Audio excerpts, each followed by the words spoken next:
Four little dragon whelps decide to visit Earth for a vacation, but what the hell? After just a few days of playing around, he hands them a one-way ticket to his dungeon. Tragically, one of the four couldn't handle the imprisonment. The dragon race sensed the loss and immediately sent their version of the FBI to wipe this planet off the map. And the fool who started this mess had to step up and fight them off. This guy's a regressor who has already lived through 6 lifetimes. In his other lives, if he didn't intervene, someone else would have targeted the dragon whelps anyway, leading to the same destruction. So in this life, he decided to strike first, lock them in the basement to save everyone the trouble. He thought he could keep them safe there until he wiped out all the villains outside. But things didn't go as planned. Robbed of their freedom, one of the dragons lost the will to live and passed away. Once again, the dragon enforcers descended to annihilate the planet. As the strongest human, he tried to hold the line, but this time, it felt different. He hesitated, haunted by the green dragon's parting words. Now, in his 7th life, instead of locking them in a dungeon, he brings them into his own home. He uses his own strength and resources to give them a life truly worth living. Just when he thought everything was finally on the right track, the events he faced in his previous 6 lives started shifting in strange ways. The green dragon is only slightly weakened, yet fake guardians have already arrived. And instead of fearing him like before, this time, it feels like they are playing house. The story truly begins back in that damp, dark dungeon, echoing with a desperate, childish plea. Let us go, please. Why? Why are you doing this to us because of you? This child is dead. Are you happy now? After a heavy silence, JT finally answers, his voice thick with annoyance. You ask why I did this. You know the reason damn well. You getting locked up and that girl taking her own life, you brought all of this on yourselves? Oh, the harsh words made the girl fight back, unwilling to accept it. No, that's not true. We didn't do anything wrong. But he just shouted coldly before walking away. Shut your mouth. Don't say another word. It is over. She didn't know that this was his 6th regression, and he still couldn't stop the world from falling into ruin. Only now does JT wonder if he had just sat down and listened to her back then. Would things have changed? But even so, he holds no regrets. What JT realized after living through this hell 6 times is that failure breeds experience, and experience is the only weapon that matters. Now, he fights an endless swarm of mighty dragons. They keep charging, making him grumble in frustration. I kill and kill, but they just never run out. Right then, the robotic voice of the system chimes in. Earth has entered an abnormal state, total annihilation. You have failed to save the planet. This explains why JT looks so unfazed by the dragon horde. Because he holds the power of the pendulum clock, capable of reversing the world's time. As the gears of time spin backward once more, the system speaks. World timeline. Reset initiated. Meanwhile, on a bustling street, people stare suspiciously at a strange black hole that just appeared. Hey, look over there. What is that? Looks like a gate that is creepy as hell, like something out of a horror movie. Should we call the cops? While everyone else is freaking out, one man tries to get closer. His girlfriend begs him, Honey, let's go. It's too dangerous. But he ignores her, mocking her fear. Oh God, don't be such a chicken. It won't kill us. Who knows when it will vanish? I have to get a picture for the gram before it's gone. Snap a photo of me walking toward it before the police show up. He didn't know that just as he thought he was getting the perfect shot, countless monsters would pour out of that hole and send him straight to the afterlife. That's right. In the 21st century, gates began opening everywhere, unleashing monsters that nearly extinguished humanity's spark. But then, mankind found a new flame, ushering in the era known as the New Epic. Young people with superior potential were sent to the artificial island Hin for training. This was the birth of the World Metropolitan Academy. This is where the legend begins. And as the loop restarts, the regressor begins his 7th life right inside these walls. In the blink of an eye, we cut to the present, where a criminal is holding a hostage. Damn it, back off if you want this guy to live. The police immediately signal him, Josik, deactivate your ability and surrender now, but he refuses, screaming, get lost. You think I'd listen to you dirty cops? It's over anyway. You are all coming to hell with me. He has no idea JT is slowly approaching from behind until a cold voice cuts through the air. I told you to surrender already. The criminal jumps, stunned. Well, what? Why didn't I sense him getting close? Then he snaps. You little piece of shit. You are a cop too. Aren't you die? He lunges at JT, but the regressor dodges every strike with ease. Not only that, before delivering the finishing blow, he made sure to teach the guy a lesson. I'm not a cop. I'm a police officer. In the blink of an eye, Choi Ho-sik was dragged across the ground like a rag doll before passing out cold. Seeing this, JT realized his mistake and muttered, Oops, forgot to hold back my strength. Might have overdone it. With no other choice, he hauled Choi Ho-sik back to the station to file a report with his colleagues. This morning, during the pursuit of the superpowered trafficker Choi Ho-sik, I heard he was cornered and took civilians hostage. Staring at the unconscious criminal on the floor, she asked in surprise, So, how did he end up like this? JT replied honestly, I was just passing by, saw him, and decided to pick him up. Hearing this, she sighed helplessly. I'll go ahead and file the report then. No need. You've worked hard enough, senior. However, something about him sparked her suspicion, and she thought to herself, is it just me, or does the senior seem different? Was he always this tall, and he looks even more handsome than before? Just then, a male colleague walked by. Spotting the body on the floor, he asked, "Hey, JT heard you managed to catch that guy, Choi Ho-sik." "Is this him?" JT gave a firm nod. "Yeah." But after taking a closer look at Choi Ho-sik's miserable state, the colleague shouted in panic, "Dude, you beat him to a pulp. What if we get sued for excessive force again?" Even though JT was technically their colleague, his mind was filled with doubt. To him, these were all just strangers' faces. Since he hadn't returned to work since his regression began, everyone here felt completely unfamiliar to him. The male colleague noticed the change too and asked, "By the way, did you get taller, been hitting the gym hard or something?" The female colleague snapped impatiently, "Stop standing there gossiping. Give us a hand, will you, Chief?" JT grabbed Choi Ho-sik and dragged him away, tossing a quick remark to her over his shoulder. "You handle the paperwork. I'm good. I've got other things to do." She only had time to stammer, "Oh, yes, sir." And that was a glimpse into JT's past life. But the reason he gave up everything to regress and save the Earth from destruction was for the hatchlings specifically, to prevent the deaths of the baby dragons. You see, when hatchlings from the world of Ascaliba reach a certain age, they travel to Earth to explore and seek out happy experiences. But some get swept up in uncontrollable wars and lose their lives. Others are crushed by the malice of humanity, and some even take their own lives after failing their assigned missions.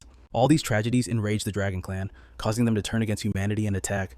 Even a veteran regressor like JT, who had maximized his strength to the absolute limit, couldn't protect the entire world alone.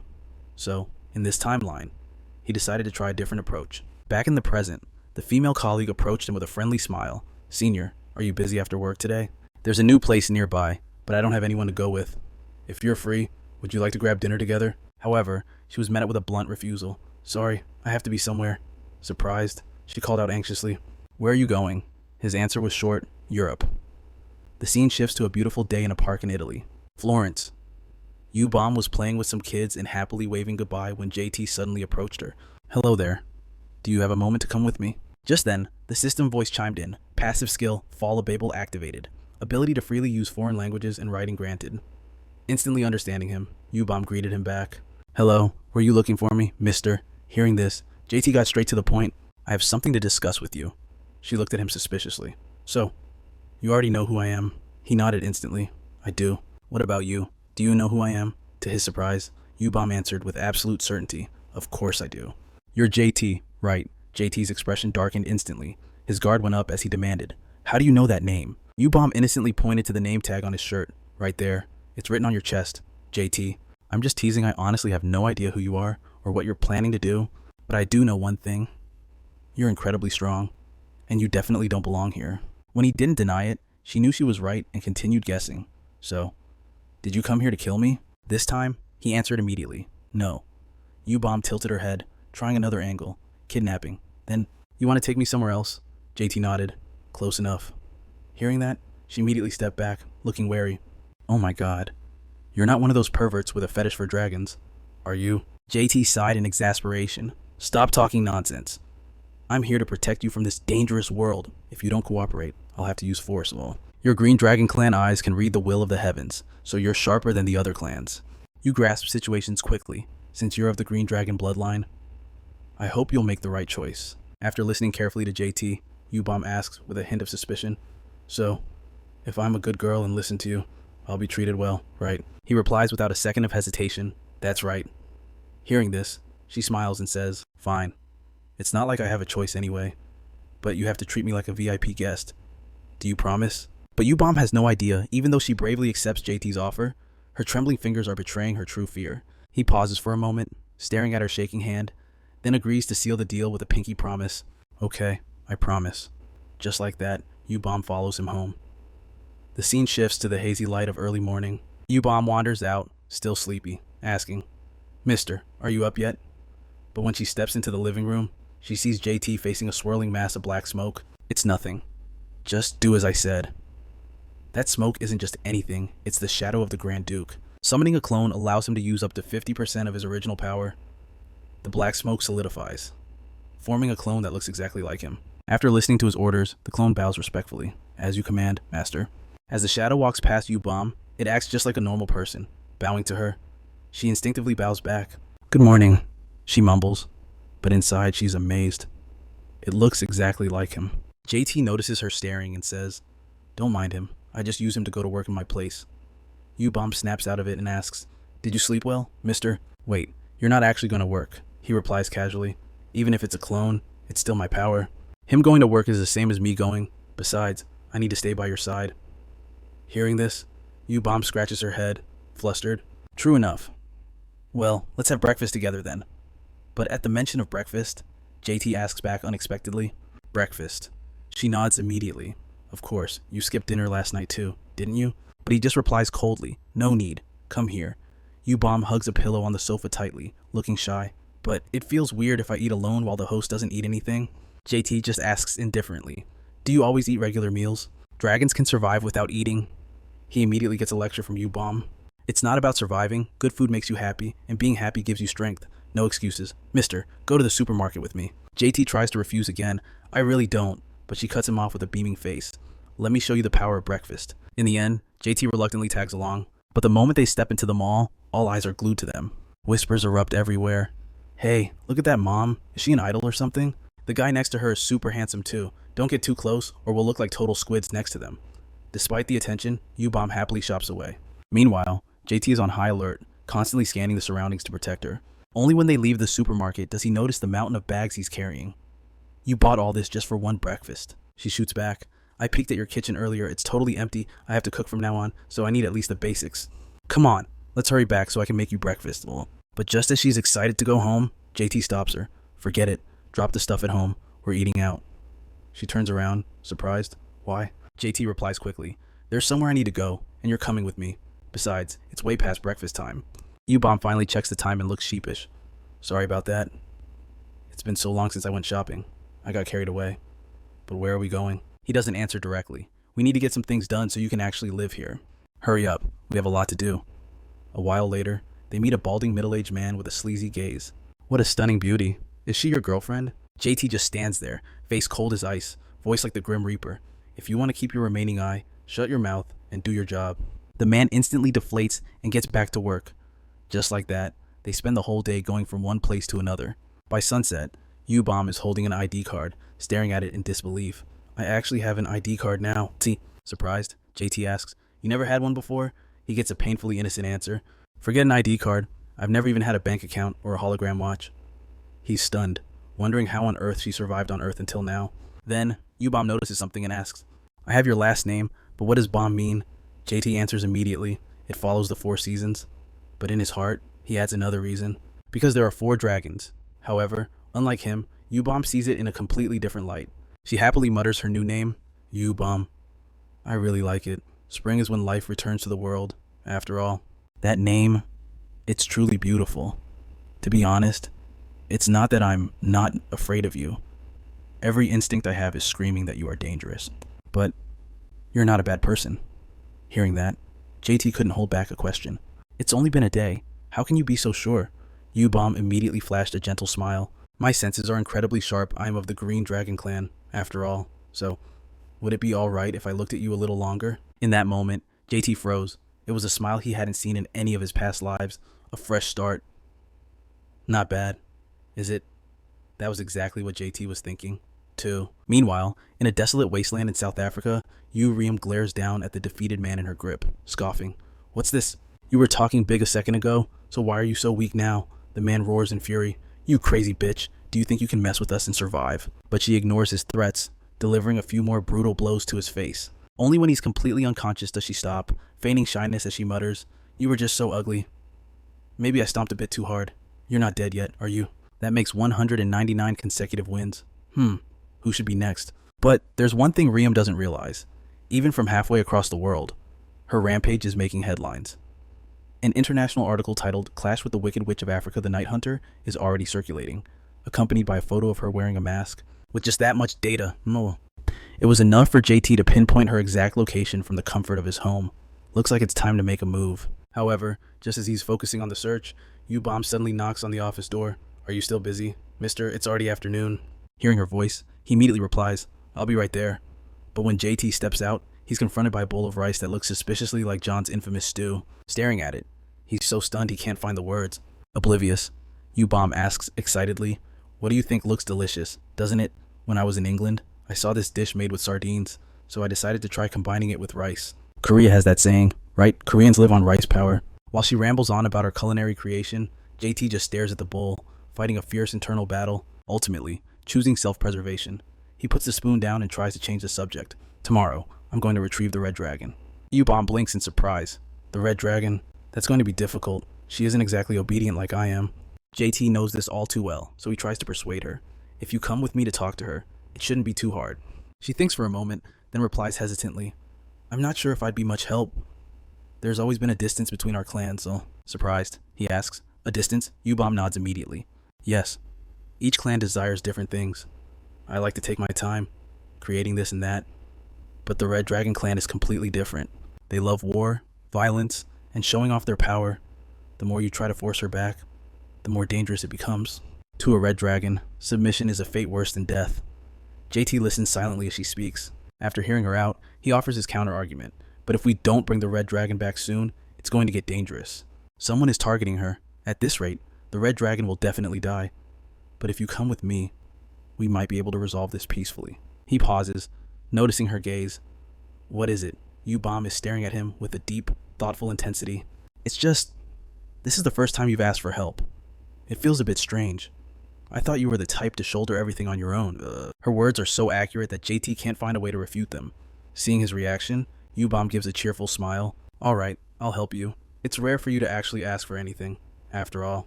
Besides, I don't want my friend to die. But I have one condition." JT asks immediately, "What is it?" She points mischievously at his bowl. "You have to finish that meal. I saw you sneakily put your spoon down the moment you mentioned the Red Dragon." Caught red-handed, he has no choice but to pick up the spoon, his spirit utterly defeated.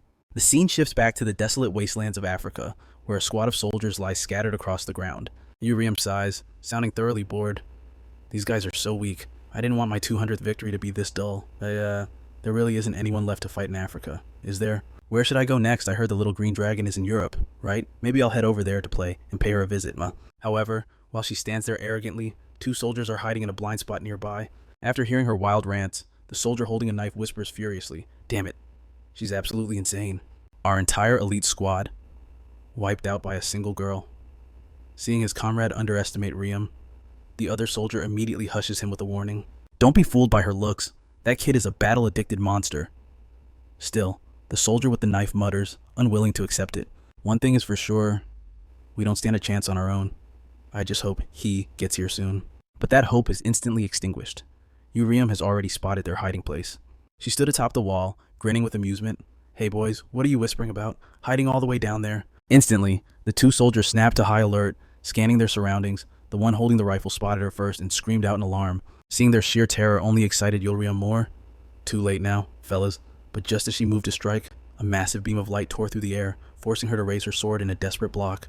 The moment the light slammed into her blade, Uriam couldn't suppress a curse. Damn it! Why does this mana feel as heavy as a sledgehammer? Still, with a single precise slash of her sword, she managed to deflect the crushing force. Witnessing the feat, the two soldiers were left in awe. She sliced right through the mana stream. That little girl is a monster. Just then, a figure clad in heavy iron armor approached the pair. "Is that Brat, the Night Hunter?" The moment the soldiers saw him, they snapped to attention, bowing respectfully. "Lord Javier." The arrival was none other than Javier Kama, the rank 8 powerhouse of the South African Union. After a quick confirmation, he barked an order, "Evacuate the wounded, move, now." Right on cue, Uriam shouted down a provocation. "Whoa there, you actually managed to startle me. That last attack packed quite a punch. You must be the captain around here, right?" Her words forced Javier Kama to lock eyes with her. "I heard the rumors that you were female, but I didn't expect you to be such a child." Hearing this, she burst into surprised, mocking laughter. "Oh my, don't tell me you've fallen for me too. This is exactly why I wear the mask. Everyone gets so distracted by my breathtaking beauty that they forget how to fight." However, the veteran wasn't so easily baited. He replied calmly, "You've already felt the difference in our strength, yet you still refuse to surrender." His arrogance only fueled Uriam's burning desire to crush him. She instantly concentrated mana into her palm and charged forward. "What are you babbling about? Running away after breaking one little toy is pathetic. I'd rather die in a glorious battle than live with the shame of quitting." However, no matter how fast her strikes were, Javier Kama dodged them with effortless grace. Suddenly, Uriam shouted, "Gotcha wide open," and drove a punch straight into his crotch. But even with her full strength focused on that spot, nothing happened. She gasped in pure shock. No reaction at all. Javier Kama looked down at her coldly. It seems you've never actually fought someone stronger than yourself, have you? Have you been treating every battle up until now like some sort of game? A pity. You have talent, but I am not a toy for your amusement. As the words left his lips, his blade erupted with light, unleashing a colossal wave of mana directly at her. Realizing the danger, she quickly reinforced her arms with power, thinking, I can't dodge this in time. In the blink of an eye, Javier Kama's mana slammed into her, blasting her backwards with tremendous force. Seeing her still standing, he had to give her credit. She reinforced her arms to block in that split second. She's no amateur. I'll have to increase the output. However, in that brief moment of distraction, Yulrayam vanished. He scanned the area, muttering to himself. Did she run? But what Javier Kama didn't know was that Yulrayam hadn't fled. She had been yanked behind a wall by Yubom. Yulrayam stared at her in shock. Green Dragon, what the hell are you doing here? Yubom quickly signaled for her to keep her voice down. Shh, I heard you were in trouble, so I came to save you. Yulrayam grumbled, clearly displeased. You just pop out of nowhere and claim you're saving me. You don't even know how to fight. Yubom ignored the insults, focusing on healing her friend's wounds. If you keep fighting him, you really will die. Yulrayam slapped her hand away, furious. Hey, Green Dragon, you can meddle in anything else, but stay the hell out of my battles. Whether I live or die is my problem. I'm fighting to the bitter end. Undeterred, Yubom leaned in, speaking softly. Red Dragon, if you die, our journey ends right here. Your death doesn't just belong to you. You don't want to ruin our fun, do you? I still want to stay and play on this earth for a while longer. So please, just work with me here, okay? Red Dragon. Seeing her friend plead like that for the first time, Yulrayam felt her resolve crumble. Despite her tough talk earlier, she sighed. Fine, but what's the plan? Run away together? That guy is insanely strong. He'll catch us in a second. Hearing her friend agree, Yubom beamed with joy. Don't worry, Uncle will handle him. Uncle? Yulrayam asked, confused. Yubom pointed confidently at the figure standing opposite Javier Kama. I told you, I didn't come alone. Meanwhile, Javier Kama stared at the sudden arrival of JT, his guard instantly rising. Who are you? JT answered without hesitation. I am that girl's guardian. Yet, at that exact same moment, another version of JT appeared in a distant forest, crossing paths with Yugi-yun. The girl showed zero caution, sniffing all over him before speaking. So strange. I definitely smell the scent of the Green Dragon tribe. But you're not one of them. Who are you? Mister, you don't seem like a bad guy, I guess. Back in the African territories, hearing JT's answer, Javier Kama let out a scoff. Guardian, please. That brat doesn't look like the type who needs a babysitter. He pointed a finger straight at Yu-Yum, who poked her head out in curiosity. That's the guy you were talking about. Yubom panicked, yanking her friend back. It's dangerous, get back. JT knew exactly what Javier Kama was suspicious of, but his patience was already wearing thin. Explaining would take too long. Let's just end things here. The man gaped at him, shooting back in disbelief. Excuse me, you crawl out of nowhere, spout some nonsense, and expect me to walk away? Absolutely not. That brat crossed the line. JD cut him off, voice calm. She hasn't killed anyone yet, has she? But the man wasn't having it. Don't toy with me. JD tried one last time. She won't remain here much longer anyway. Can't you just let this slide? Javier Kama refused to budge. He powered up the blade in his hand, snarling. You think I'll just walk away because you showed up and asked nicely? This is Sand territory. As a Sand investigator, I am taking that brat into custody, no matter what. And I'm taking her self-proclaimed guardian too. He sneered.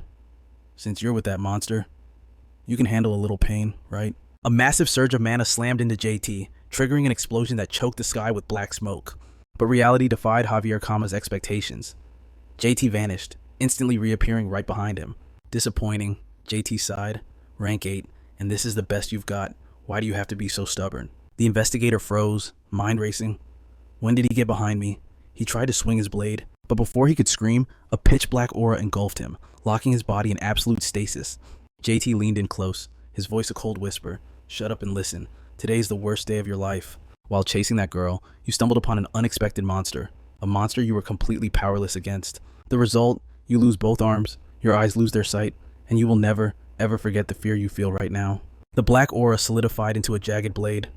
JT struck, taking exactly what he promised, leaving Javier Kama only enough time to scream in regret. Wait, JT chose this brutal method for a reason. He knew Sand possessed high-level healing abilities. Limbs and eyes could be restored, but the terror branded into his soul that would never heal. It proved one thing: the power of fear is incredibly effective. JT utilized it perfectly. He wanted the Night Hunter, the infamous villainess of Africa, to witness this dominance firsthand. It worked. Uem stared, unable to look away. Hey, Green Dragon. What exactly is that monster? U-Bomb smiled gently. He's not a monster. He's a human. Got it, Red Dragon. I am slumped. Defeated. If he's a human, then I'm nothing more than a lizard. Javier Kama dealt with. JT walked over to the girls. Red Dragon, from now on, you live in my house, under my protection. You'll have your freedom.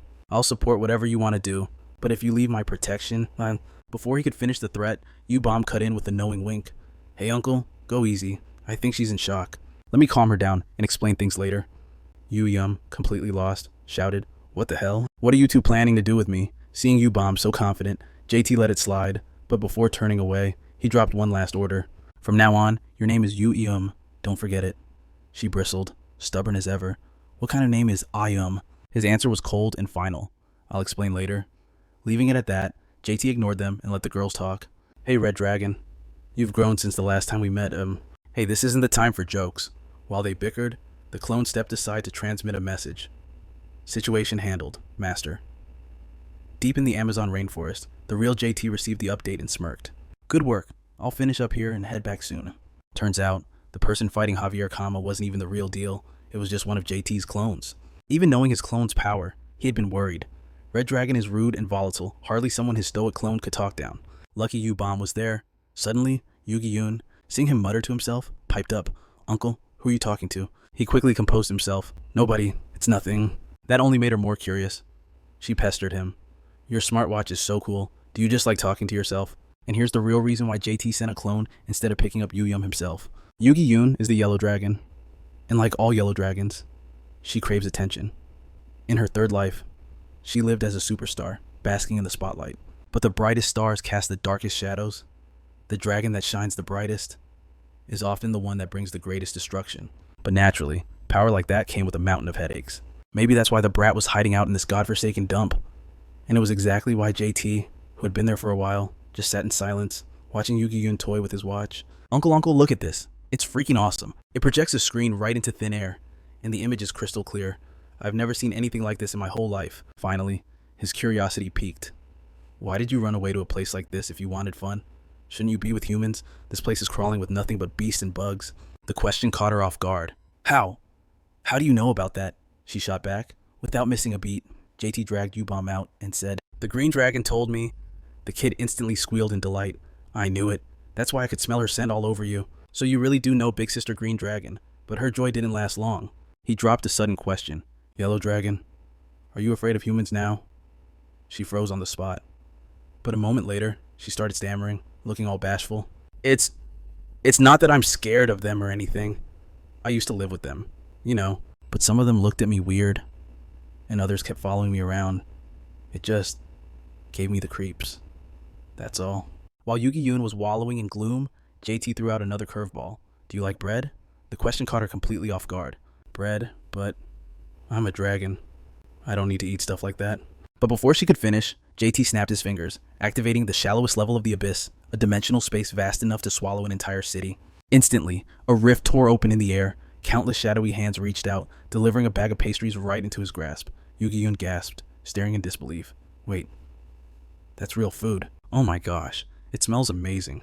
Are you giving all of this to me? The moment JT gave a subtle nod, her eyes lit up like stars. She snatched the bag with both hands. How do you have so much? Look, there's donuts and even blueberry tarts. But JT hadn't forgotten his mission. Waiting until her guard was completely down, he made his move, his voice smooth and coaxing. Yellow Dragon, don't stay in a dump like this. Come with me. Your friends are there, and you'll be safe. Shouldn't you enjoy this little excursion just like the rest of your kind? Despite the treats, Yugi-Yun hesitated, her guard going back up. But my mommy told me never to follow strangers. So, JT played his trump card. I'll buy you more macarons. Her eyes practically glowed. She dropped the half-eaten pastries, looking up at him as if he were the god of her entire world. Meanwhile, on the balcony of a high-rise apartment, Yelrium stared blankly at the view. Her mind drifted, haunted by thoughts of Javier Kama and Yujay's ice-cold expression. Damn it! She hissed, grinding her teeth. U-Bomb, spotting her silhouette from inside the room, called out softly, Red Dragon. Just then, the sound of chatter drifted in from the hallway. Yugi-Yun had just arrived with Yujay. She was practically bouncing with excitement. So this is where you live. Uncle, I promise. I won't ask for any more cake. But that sausage roll was totally insane. It was even better than the best sausages in Ascaliba. As she spoke, she took a bite of another pastry. Instantly, a jolt like electricity shot through her entire body. She moaned in delight as the sweet treat dissolved on her tongue. What is up with this macaron? It's crunchy on the outside but melts like magic on the inside. This is the taste of heaven. U-Bomb spotted the pair and stepped forward to greet them. You're back. Uncle Yugi-Yun froze when she saw the woman, then squealed. Big sister Green Dragon. U-Bomb smiled warmly. It's been a long time, Yellow Dragon. Yugi-Yun immediately dove into U-Bomb's arms. U-Bomb gently stroked the girl's long hair.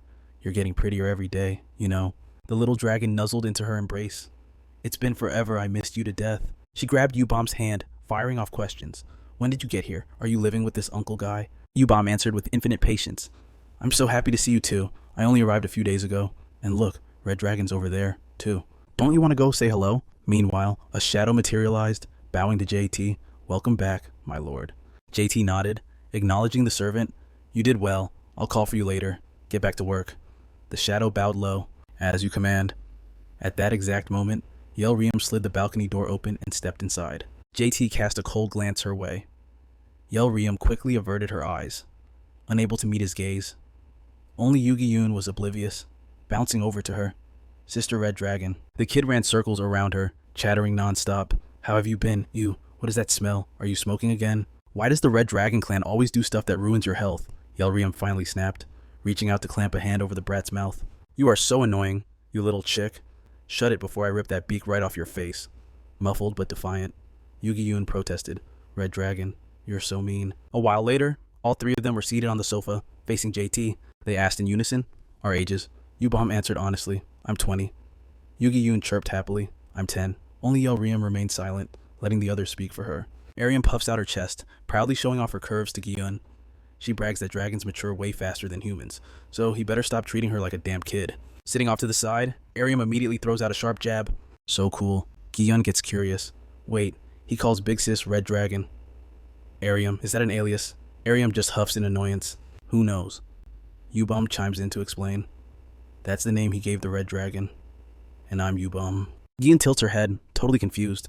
We haven't even had our coming of age ceremony, and we already have names, aren't dragon names, supposed to be grand. Why are these so basic? Then it clicks. She looks at U-Bomb. Does that mean I'm Gi-Yun? JT gives a sharp nod to confirm. Correct. From now on, you are Yugi-Yun. He then points to the egg hanging around her neck. And that egg. That will be Gil. Gi-Yun's eyes go wide. Uncle, you know this is the Azure Dragon's egg. JT replies nonchalantly, adding a warning. Yeah, a polymorph type. It's hatching soon, so be careful with it. His knowledge floors her. Oh my god. You know way too much for a human. How do you know all this? JT shuts her down coldly. None of your business. He turns to the three girls, his voice turning stern. Since everyone is here, listen up. You only have to follow one rule. Do whatever you want inside this zone, but do not cross the fence. Gi-Yun looks blank, clearly not getting his drift. JT clarifies, no need to hide your true forms around me. Your fun stays under my supervision. Arium scoffs. What is this? Are you a cop or something? Silence falls as both U-Bomb and Gi-Yun stare at her. Arium frowns. What are you looking at? U-Bomb breaks the tension. I get it. He means we can still go outside. She turns to the others with a smile. You guys want to go for a walk? Since we're living here now, we need to sort out our IDs and buy some supplies. Gi-Yun lights up. Sounds fun. But Arium lets out a mocking laugh. Go out. You guys are broke. I'd rather beat up some punk who looks at me wrong. It's way more fun. Suddenly, JT tosses his wallet to U-Bomb. Don't worry about money. Go have fun. She catches it, delighted but polite. Thank you, Uncle. What's our spending limit? JT waves his hand. Whatever you want. The three girls cheer and immediately head downtown to shop. When they return, JT is sitting in the dark, staring at the endless stream of withdrawal notifications on his phone. His face is grim. Meanwhile, right in front of him, the girls are buzzing with excitement, surrounded by shopping bags. Which one should I try first? U-Bomb walks over and hands the wallet back to him. She sits beside him, whispering guiltily. Sorry, Uncle, we went a bit overboard, didn't we? I wanted to buy you some clothes too, but we maxed out the card. He keeps his cool. It's fine. Suddenly, Gi-Yun calls out to him. Hey Uncle, look at this. She's doing a full-on fashion show right in the living room, spinning around and asking questions. What do you think beautiful? Right, I bought so much stuff because everything was gorgeous. Look, I even got a watch that matches yours. JT nods simply. Suits you. The compliment makes Gi-Yun practically vibrate with joy. Thanks. Uncle, you're the best. Arium watches the scene silently, then awkwardly mutters to JT. I bought one too. And this. My old sword was trash. She holds out a new blade. JT inspects it. Do you like it? It's a decent blade. Arium quickly turns her head to hide her blushing face. She forces a cool tone. It's whatever.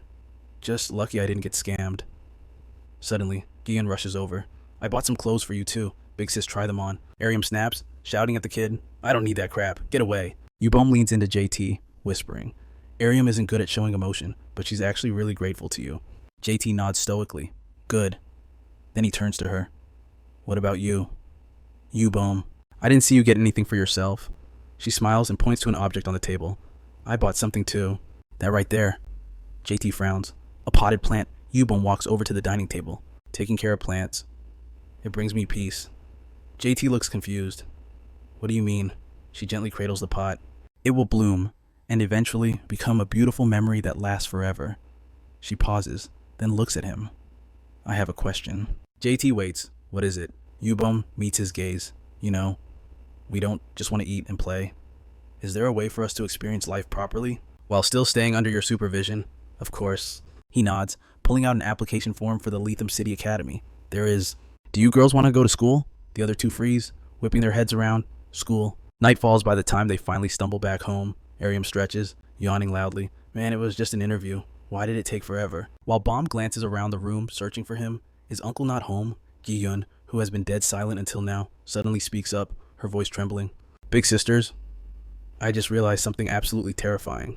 Tears well up into the little girl's eyes as she panics, asking herself, what if you two pass and I fail? Am I going to be the only one who doesn't get into Lee? Whoa. Elrum grumbles at the brat in annoyance. Why does your brain always go to the worst case scenario? Someone stuff some bread in her mouth, please. Gi-yun spirals deeper into self-pity.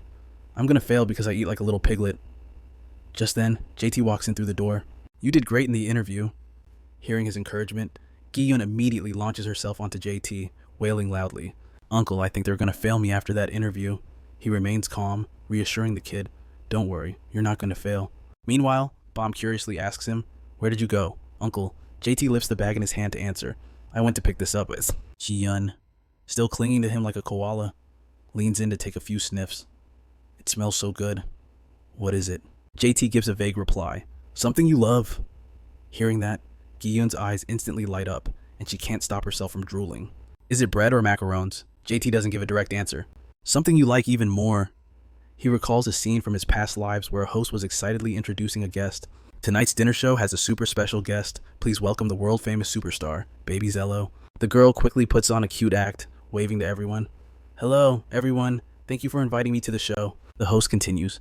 Do you know much about our program? Of course, this is the show where I can eat and chat, so I watch every single episode. Spot on. Our excellent chef is going to cook your favorite dishes right here. He smiles, teasing her. So, what's your favorite food? Baby Zello, I heard you only survive on morning dew. She replies casually. Come on now. I'm still human.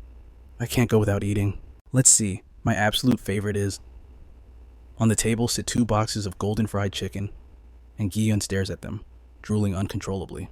It smells insanely good. I bet it tastes amazing. Elrum stands to the side, looking at the kid with suspicion. Hey, you say this is your favorite, but I've never seen you eat it. Gi-yun replies with absolute certainty. It's gonna be my favorite starting right now. Elrum, confused, picks up a piece of chicken to examine it. It's just fried chicken. Why the drama, though? It does smell pretty damn good. Meanwhile, Bomb notices JT turning to walk out. Surprised, she calls out to him. Uncle, aren't you eating with us? JT replies with a detached attitude. Don't mind me. You girls go ahead. Bomb shyly counters. But it's more fun if you eat with us. Out on the balcony, JT finally answers the call that just came in. This is the admissions office of Lee. Is this JT? He replies cautiously. Yes, that's me. The person on the other end seems to hesitate before informing him. I'm calling because there was a small issue with today's interview. JT can't help but feel suspicious. What kind of issue? Hearing that, it's the caller's turn to be surprised. You haven't heard the news from Miss Yubom? JT replies briefly. No. Only then does the person on the other end speak seriously. Miss Yubom achieved a perfect score in her interview. All the judges couldn't stop praising her. Because of that, they offered her the position of host for the entrance ceremony. At this, JT suddenly interrupts.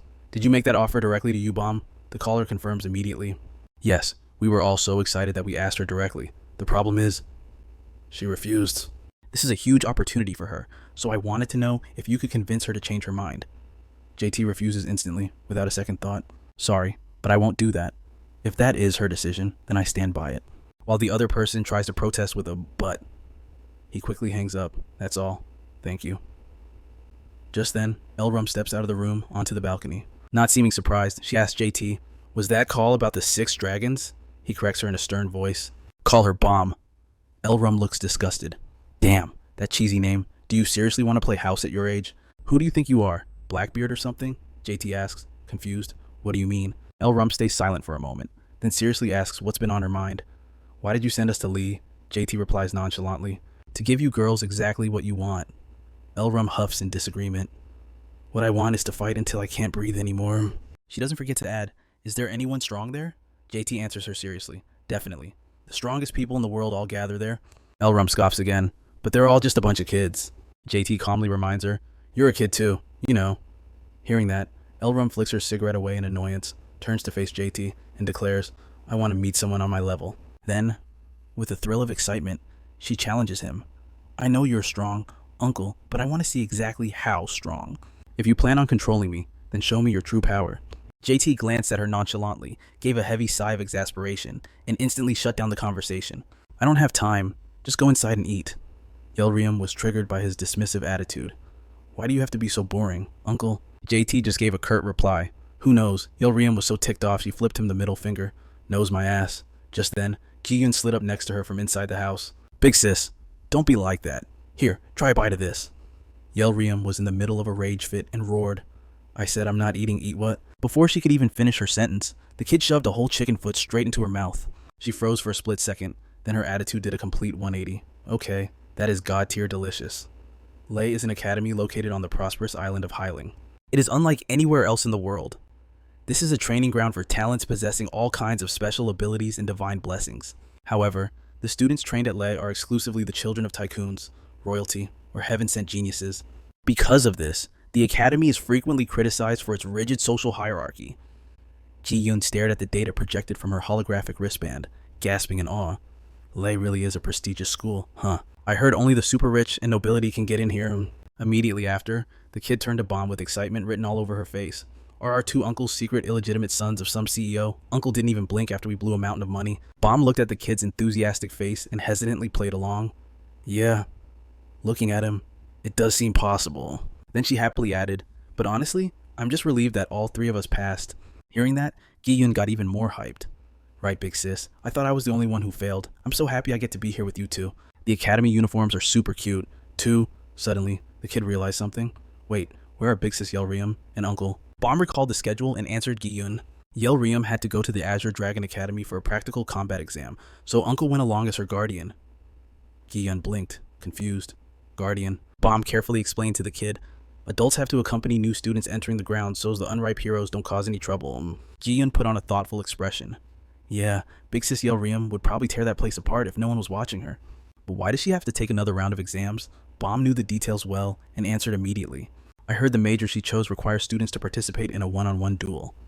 Gi-yoon's eyes lit up with excitement. "Then we have to go watch too." But Bomb quickly shut down the kid's idea. "I already asked Uncle, but he said no." Ji-yoon's face fell, dejected. "Oh, why?" Bomb glanced around cautiously before whispering, "Because it would be super weird if we showed up as a massive pack." All around them, the other students were walking alone, and those very people were currently staring at the 2 girls with intense curiosity. "Are those freshmen this year? Which family are they from?" Meanwhile, at the Azure Dragon Academy, inside the Skybound Arena, one pair was locked in a tense standoff, while another match had already been decided. Up in the stands, the Guardians were laser-focused, watching their children in the arenas below. JT sat stoically to one side, surrounded by a cacophony of whispers, some disgruntled, some satisfied. "What the hell? You can't get beaten like that. Fight like you actually trained, like you trained." Just then, a calm voice cut through the thick tension in the stands. "I understand the Guardians' reactions, but please remain calm. You are only making the future students more anxious." Everyone turned inquisitively toward the newcomer. "Who are you?" the man replied with a gentle smile. "I haven't introduced myself. Have I? I am a teacher at the Azure Dragon Academy. We won. It is a pleasure to meet all you Guardians." The people in the Guardian seats responded in unison. "The pleasure is ours." Immediately, whispers of admiration rippled through the crowd. "He looks so cool, and polite too." Just polite. "No way. He's incredibly skilled. He's rich and a war hero, too." Only JT remained completely unmoved, keeping his cold gaze fixed on Waiwan. At that moment, an announcement rang out from the arena floor, catching his attention. "Number 124 and number 7, enter the arena." Yelrium stepped onto the stage as her number was called. Her opponent was a blonde girl with cold eyes, calmly assessing her. Yelrium rested her wooden sword on her shoulder, grumbling in annoyance. Damn it, I hope this match isn't boring, or I'm running away from home. On the ring, the two girls faced off, on high alert. Down below, a group of male students started placing bets. Hey, who you got? One guy commented with interest. They're both hot, but the redhead is more my type. The first boy snapped back in irritation. You idiot, I asked who you think will win, not who you want to date. The other guy instantly understood. Oh, then I bet on Sofia Vukova. She belonged to Unit R before coming here. Unit R is Russia's Special Hunter Task Force, a unit that played a massive role during the Great War. They are infamous for training methods that are no different from torture. Right then, Sofia's guardian, Michael Vukova, screamed at her. Sophia, the higher-ups have extremely high expectations for you. He was practically climbing the barrier, yelling continuously, you can do this, you will win. Sophia deliberately ignored her, thinking to herself, I could just die of embarrassment. Just then, Yelrium's mocking tone dragged her attention right back. Your old man is worried sick over there. Why don't you just surrender and run back to daddy, you little daddy's boy? Oh, whoops, I meant daddy's little girl, right? Sophia immediately shot back, her voice dark and grim. You better shut that mouth of yours before I shut it for you permanently. As she spat out those words, Sophia's eyes glared at Yelrium, overflowing with a cold, lethal threat. It was chilling, but Yelrium just stared back with an expression of amusement that bordered on creepy. Well then, give it a shot. The male student who had just placed a bet on Sophia recoiled in fear at her gaze. Holy crap, that girl's terrifying. That's an R agent for you. But the friend standing next to him shivered and warned, yeah, but that redhead is just as scary. Meanwhile, JT calmly watched the events unfold below. The match referee's voice boomed out, Candidate 124 and Candidate 7. Take your positions. Sophia quickly dropped into a combat stance, while Yelrium maintained her relaxed, casual posture. The moment the bell and the signal to start rang out, Sophia vanished, reappearing right in front of Yelrium in the blink of an eye. She swung a fist at her face, but Yelrium reacted instantly. Catching the punch with one hand, she praised with genuine interest. Not bad speed, before swinging the wooden sword in her other hand. Now taste this. Just as she dodged Yelrium's strike, Sophia whipped her leg around from the side, aiming a kick straight at her head. Yelrium leaned back to dodge again, but the force of Sophia's kick grazed her chest, tearing right through her shirt. Yelrium cried out in regret. Damn it, my clothes. She leaped backward, roaring furiously at Sophia. I just bought this thing. Sophia didn't say a word. She just stomped the ground and launched herself at Yelrium once more. This time, the two of them clashed, exchanging moves with lightning speed. When she got close to the barrier, Yelrium kicked off the wire mesh, using the momentum to flip backward toward the charging Sophia. Diving from above, Yelrium brought her sword down on Sophia with crushing force, although she reacted in time to cross her arms in a block. Her arm bones were shattered by the impact. Sophia grit her teeth in agony, and Yelrium instantly caught that look of pain. In a flash, she circled behind Sophia's back, her voice cold as ice. You stupid girl. Did you think I was an easy target just because I was playing along with you? As she spoke, she pulled back her fist before Sophia could even turn around. Yelrium punched her square in the back, sending her flying. Sophia slammed into the wire fence, coughing up blood, and a wooden blade was immediately thrust in front of her face. Yelrium stood looking down from above, smiling arrogantly. At the same time, the referee's announcement rang out. The match is over. Number 124 wins. Yelrium covered her mouth, giggling sarcastically. Acting like you're so tough, but you went down in a few moves. Sophia was so provoked by those words her eyes nearly popped out of her head. Yelrium let out a disdainful snort and turned to walk away. Global elite my ass. Mikhailov worriedly ran toward her with a nurse. Down below the stage, the two male students from earlier were exchanging shocked whispers. Holy cow, Sophia actually got beat. It looked pretty even at the start though. The other guy immediately retorted, even my foot. That redhead didn't get a single scratch. She was just toying with Sophia. The crowd of students began to buzz with gossip. Is that redhead really that strong? I think it's just that Sophia is too weak. Someone sneered maliciously. She's in Organization R, sure, but she probably only got in because of her pretty face. I don't see any real skill. Her looks must have helped a lot. What is it over? How boring. These words drifted into the ears of Sophia, who was being treated on the ring. She gritted her teeth, unwilling to accept this.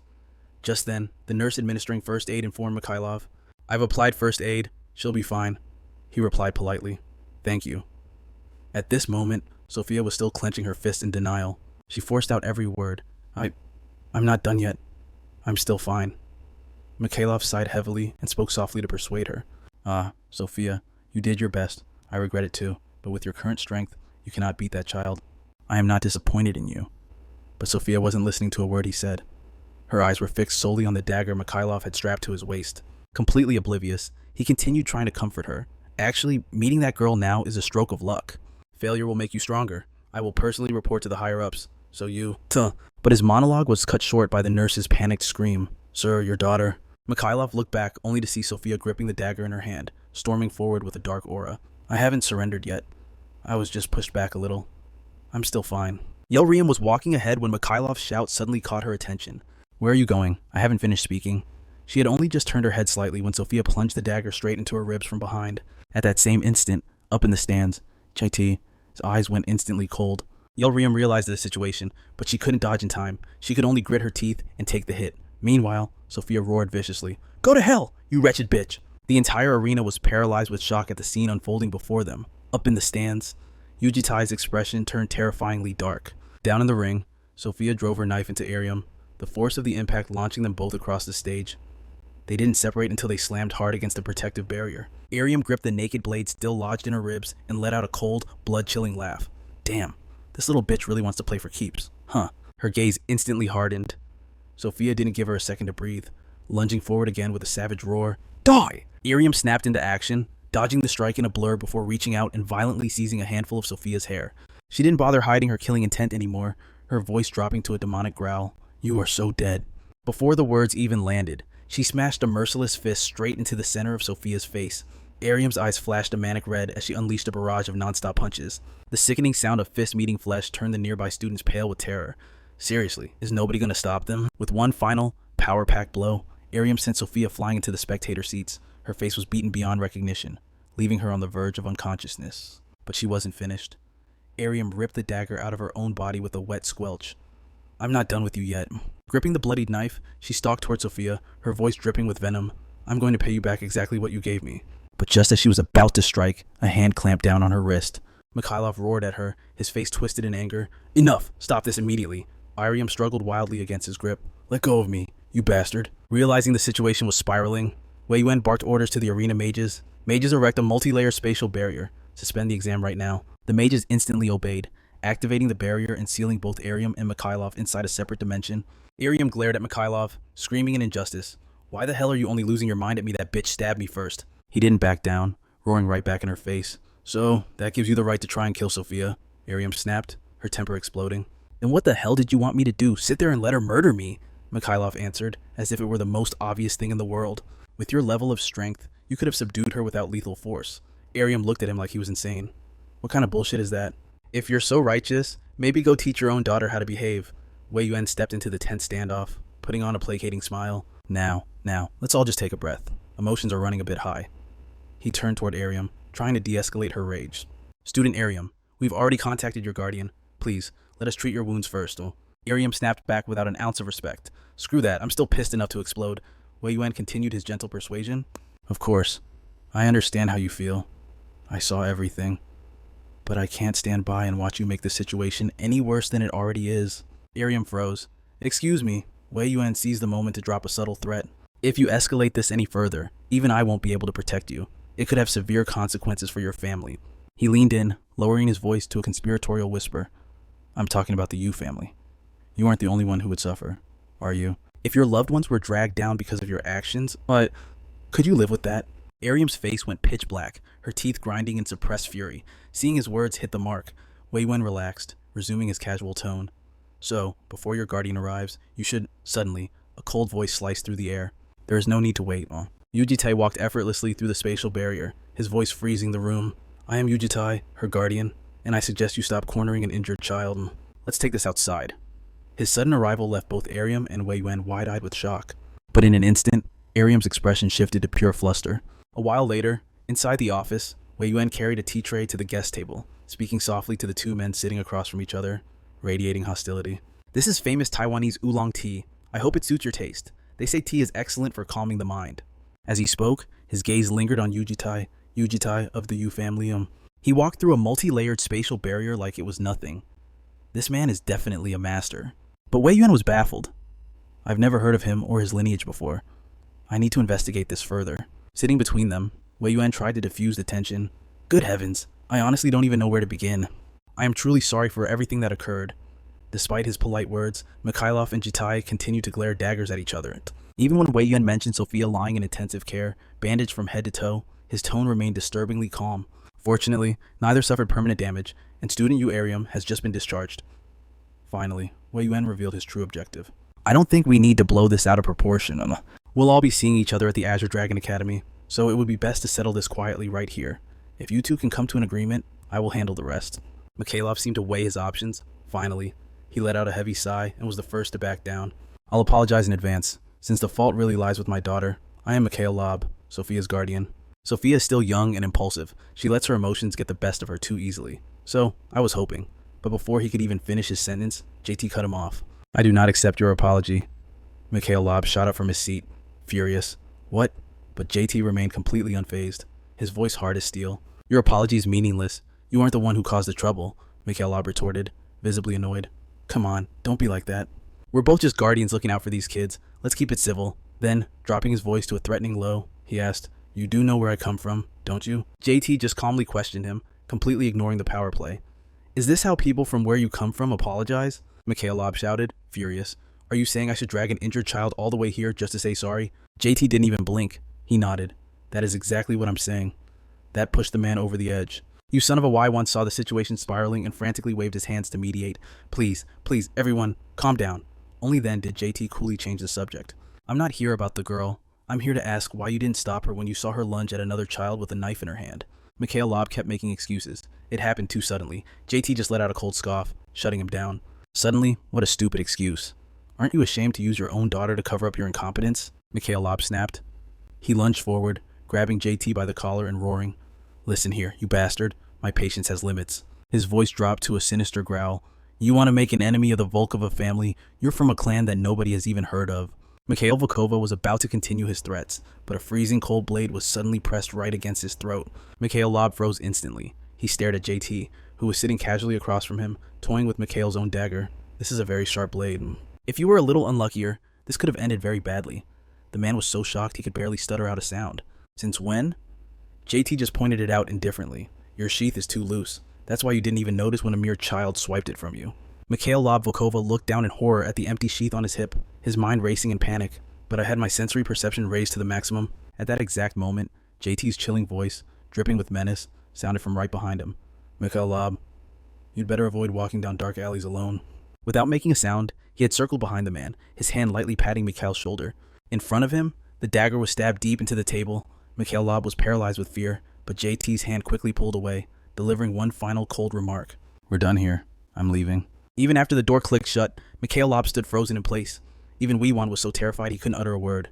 Meanwhile, out in the hallway, as soon as JT stepped out, he saw Yiram waiting for him. He asked immediately, Are you alright? Yiram shrugged it off. It's just a scratch. You know how it is. We red dragons aren't exactly easy to kill. JT nodded, reassured. Good, that's what I like to hear. Yiram hesitated for a moment, looking deep in thought, before finally voicing the question weighing on her. Hey, do you think I was in the wrong? Worried he might misunderstand, she quickly added, I keep asking myself if all of this was somehow my fault. She looked more and more confused as she spoke. I was so angry, I felt like I was going to explode. Maybe I should have just held it in a little more. JT suddenly cut in, his voice firm. No, you did the right thing. But he didn't stop there. He gave her a piece of sincere advice. Next time, if you're going to kill her, make sure you do it where no one is watching. Yiram finally let out a sigh of relief, the tension leaving her face. She trotted after JT, a grin spreading across her face. Don't you dare regret saying that later. You're the one who told me to do it. Got it. He didn't argue, simply admitting it with a casual hum. Yeah. Then he switched to instructions. Yiram, as soon as we get back, start packing your things. She blinked in confusion. Why? Where are we going? JT revealed she was moving out. Yiram's eyes lit up as she realized. Wait, you mean the dorms, right? She's going to be chirping with joy about this, I bet. Suddenly, a voice called out from behind them. Excuse me, guardian of Yiram.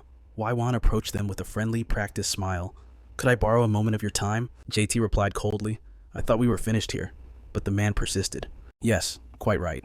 But there is something else I'd like to discuss. It concerns student Yiram directly, so she should probably hear this too. Yiram scratched her ear, looking visibly annoyed. I really don't want to listen to any more lecturing. Wei Yuan kept his plaster smile in place. Oh, it's not a lecture at all. In fact, I'm bringing you a huge opportunity. Student Yiram. How would you like to become the new representative student for the Blue Dragon Academy? Yiram perked up, intrigued. The representative student? Wei Yuan continued painting a rosy picture. Exactly. You would become the face of the entire school. You'll receive a full scholarship, special privileges from the head of the department, and even media exposure. JT, however, wasn't impressed and cut in. That's quite a sudden offer. Are you sure you have the authority to handle all of that yourself? Professor Y1 puffed out his chest, boasting confidently. Oh, you don't need to worry about that. I happen to be very close friends with Vice Principal Ma Namjoon. Mr. You, please consider this carefully. I guarantee you won't find a better opportunity than this. Thoughts swirled in Jitai's mind. Was this man before him really a friend, right? Because both of them were Majins. Majins. Unlike superhumans who receive divine blessings, Majins embrace the void. They are driven by blind rage, intense killing intent toward humans, and dark, twisted desires. The world was nearly destroyed once because of these very demons. In his first and second lives, Jitai lost everything precious to them. That's why he had visualized killing Wei Yan with his own hands countless times. From the moment that man appeared, Jitai had been holding back, enduring to the absolute limit. But Wei Yan had to die with a heavier burden on his shoulders. Jitai glanced at Yoram and said, I understand your point, but the decision lies with the person involved. I am merely a guardian. Wei Yan laughed and walked over to her. You're absolutely right. Suddenly, he grabbed Yoram's shoulders, persuading her earnestly. Ultimately, it is your choice. Cadet Yu, let me tell you this Azure Dragon Academy is about to undergo massive changes. We want you to be the representative cadet for our year-end event. Well, do you want to paint a new future with me? Who would have thought Wei Yan would immediately get a bucket of cold water thrown in his face? No. He stood there, stunned, unable to believe his ears. Excuse me, did I hear that wrong? She just pouted and repeated, No, you heard me right. Let's go home. Uncle said I have to pack my stuff. Wei Yan called out in confusion. Wait, then why did you even come to the interview? Yoram replied nonchalantly. I was lying in bed. He was still confused, and she yawned, giving the lamest excuse possible. I was bored and just wanted to fight someone. Wei Yan looked like he'd been struck by lightning. Then he noticed something and cried out, Cadet Yu, look down there. She looked annoyed. What about down there? Who are they? Reporters. Wei Yan explained. They came to hear my views on today's incident. They are waiting outside to interview me. That also means your fate here depends on my words. Do you understand? But Yoram coldly ignored him and walked away. Don't care. Bye-bye. Watching them leave, Wei Yan muttered to himself, I just hope you don't regret this decision. Just then, the reporters spotted Yoram and swarmed like a market. She's here, you are, Cadet Yu Yoram, aren't you? I'm from CT-Rank. Can you explain the knife fight that happened 2 hours ago? I'm from NSS. Do you have a grudge against Sofia Volkova?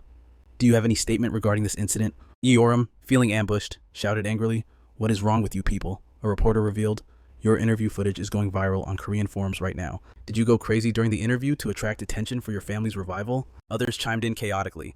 Cadet Yu, say something, anything. Why did you apply to Azure Dragon Academy? What will you do there?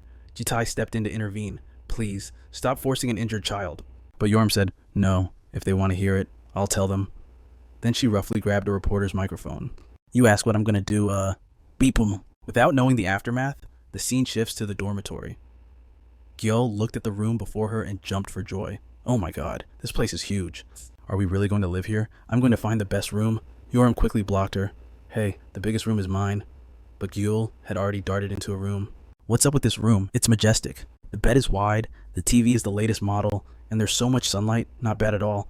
I'll live here comfortably from now on. Before she could finish celebrating, Yoram stood behind her, declaring coldly, This room is mine. The balcony is perfect for smoking. Joel didn't back down, fighting back immediately. No way, I called dibs. You said you'd take the biggest room. That other room is the biggest. After getting a lump on her head from a flick, the kid begrudgingly gave in. Fine. But this room is for you then. Yoram smiled, satisfied. Good girl. Meanwhile, Bomb was diligently spraying water on a dragon egg. She gently said, Hello, little one. Jitai walked by and asked, Why are you watering it? Bomb explained. It's like prenatal care. Blue dragons love water. When it's time to hatch, the protective layer of the egg will automatically lift. Did you know? Uncle everyone at the academy has been talking about Yoram these past few days. Jitai was slightly surprised. Yoram, the interview a few days ago must be a hot topic. Bomb worried about the blue dragon egg. Goop, my dear, you didn't hear any of that, right? Yoram, sprawling on the sofa, groaned in boredom. What's the big deal about one beep word? Isn't that how we all got here? Joel beside her asked innocently, What is beep? She heard that and asked with a hidden meaning, Why? You want to know? The little girl replied quickly, Yes. Do you know, honey? Yoram smiled wickedly. Of course. It's time our little chick learned about men and women. Huh. Joel realized the danger and quickly refused.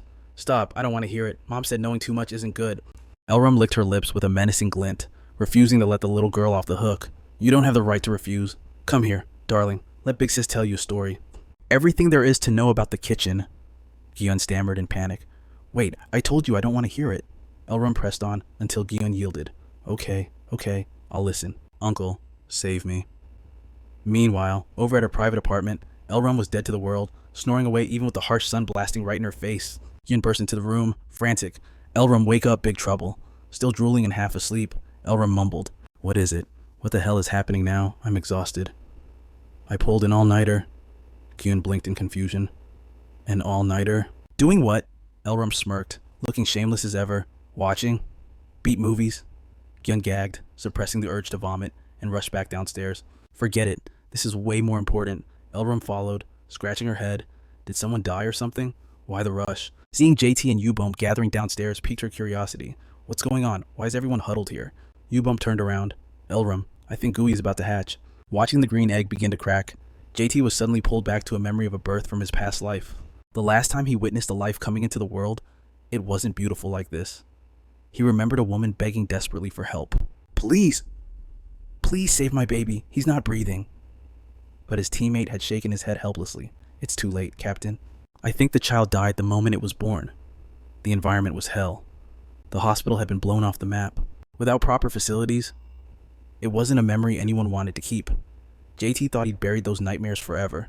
So why were they haunting him now meanwhile? Elrum was staring intently at Gooey. Look, the head is popping out. U-Bump smiled gently. Welcome to the world, Gooey. Seeing her care for the creature so meticulously, JT asked, You seem used to this.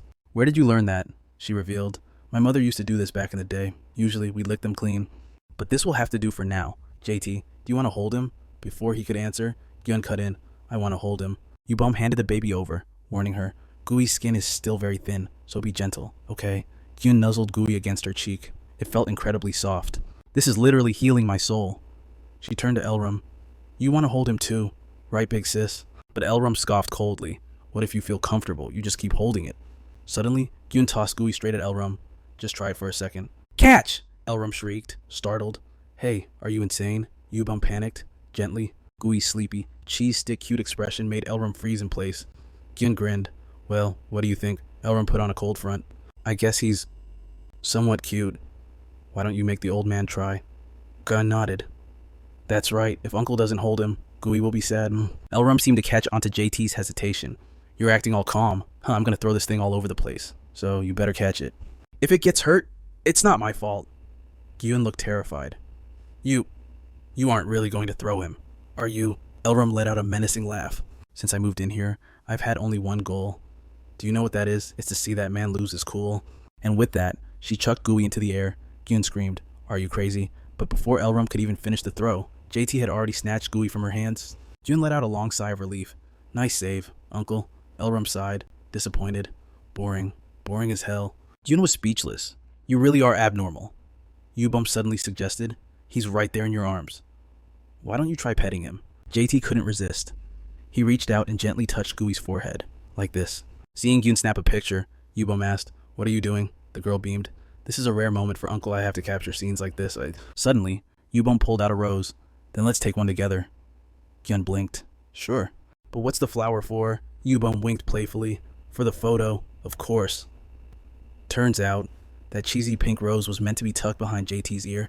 Thus, a legendary photo was born. The three girls couldn't stop praising it. It's beautiful, isn't it? I knew he wouldn't refuse. That flower suits both of you perfectly. JT, clearly uncomfortable, grumbled. Hurry up and get this over with. Seeing that it was her turn to suffer, Elrum complained. I have to do this too. I'm going to die of embarrassment. U-Bump cheered her on. Don't be like that. Gyun raised the camera, grinning. Ready? Here I go. 1, 2. Finally, the four main characters had a group photo. Later, while Gooey was drinking milk, U-Bump spoke softly. All right, Gooey, are you ready? JT frowned. What are you doing? She revealed. Since the semester hasn't started, I'm going to teach him how to transform first using mana transfer. Mana transfer is a method of pouring one's own mana into another to teach them magic. Usually, the receiver suffers no harm, but the giver, their lifespan gets shaved away. JT asked, worried. Are you sure about this? U-Bum remained firm. He can't go outside looking like this. Elrum, Gyun, and I lived in our homeland, so we could learn naturally, but Gooey can't do that here. Our kind grows up very fast. I want him to experience all the fun things in life before he gets too big. Seeing her resolve, JT nodded. All right, call me if you need anything. She clicked her tongue, looking slightly disappointed. I thought you said you didn't know anything about magic. Hey, I have a favor to ask. when I transfer the mana to him. Can you stay by my side?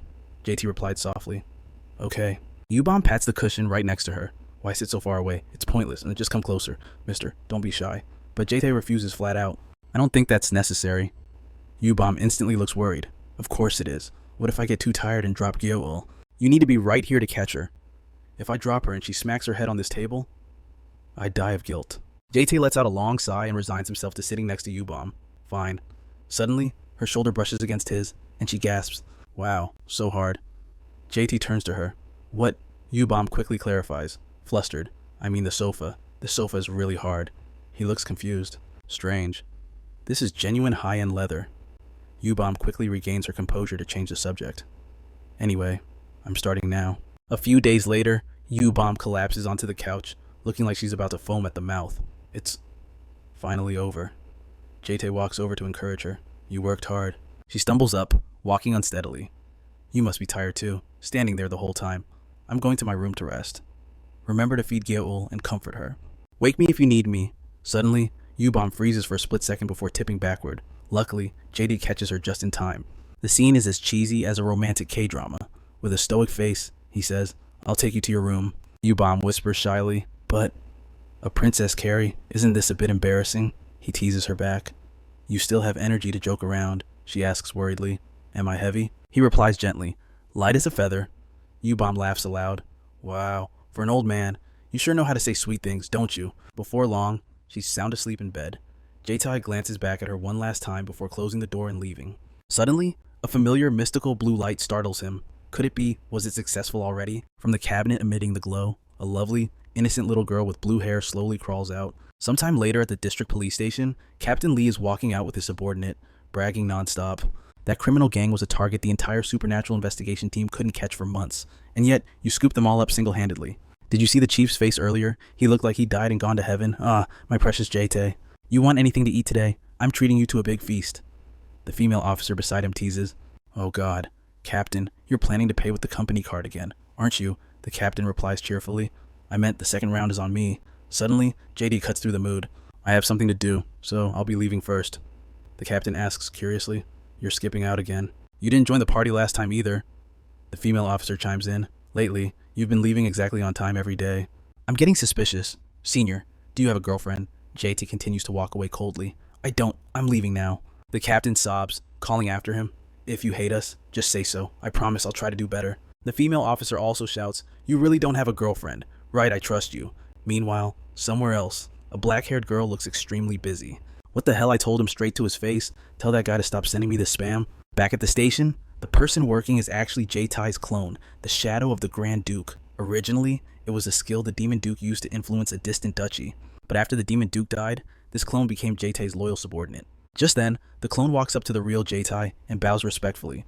You called for me, Master and... Master, what is that you are holding? JD explains that it's Gyo-ul. I just took her to get a haircut. The Shadow realizes, she's a polymorph species taking human form. An elderly couple walks past, looking at the two men and the child, clicking their tongues in admiration.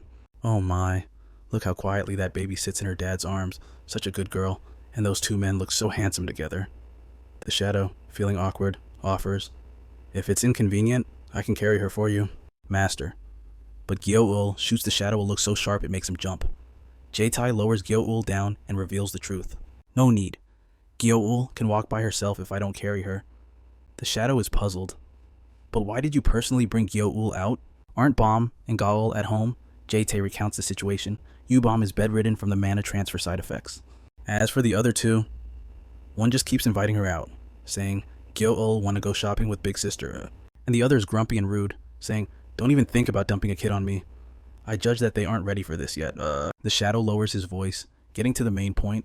So that's it. I understand. But did you call me here for a specific reason? Is there something you want to say? JT replies coldly, implying more. My emotions and memories are transmitted directly to you. You already know. The Shadow hesitates before speaking. I don't have any complaints. It's just that I'm beginning to doubt my role. My previous masters never desired such a normal life. They used me for things with more meaning, like assassinating targets or projecting power in places they couldn't be. Yet you, Master, just want to live like an average person. For a flawed being like me, it is difficult to understand. If my words offend you, please forgive me. Jite responds, you are an individual with your own consciousness, so it's understandable you think that way. There will be work for you soon. Until then, just keep showing up to work regularly. Besides, your colleagues would be very sad if you left.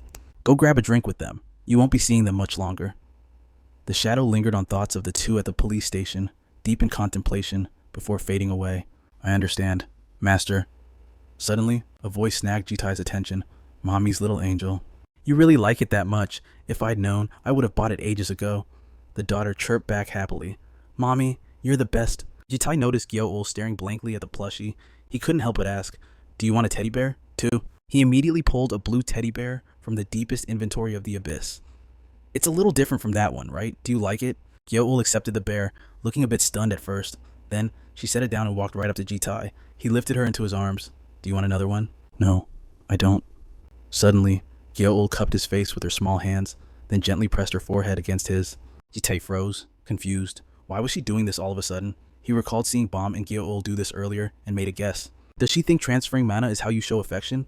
Suddenly, horrific memories from his past life flooded Jitai's mind. He squeezed his eyes shut, forcing the images away. Right now, in front of him, was just the innocent, pure Gyo-ul. One adult and one child walked clumsily together down the street. Jitai instinctively looked up. The sky was a surreal, glowing pink. He muttered, are we there? Suddenly, Gyo-ul popped out of nowhere, waving enthusiastically. Uncle, Jitai asked curiously, where have you been? The little girl hugged Gyo-ul tightly, full of excitement. I just swung by the shopping mall for a bit. Gyo-ul, in her human form, was lethally adorable. Gyo-ul noticed the little one's demeanor and teased. You got a present from Uncle. So, you're super happy right now, aren't you? Jitai chimed in, curious. Can you read Gyo-ul's mind? Gyo-ul began to explain. We're dragons. We don't need mana for that. Just touching is enough to transmit both our emotions and our thoughts. And pressing foreheads together is the most effective way. Simply put, it's a form of skinship we use to express our feelings. Well, Jitai recalled Gyo-ul pressing against his forehead and stammered, I didn't know that. Gyo-ul teased him.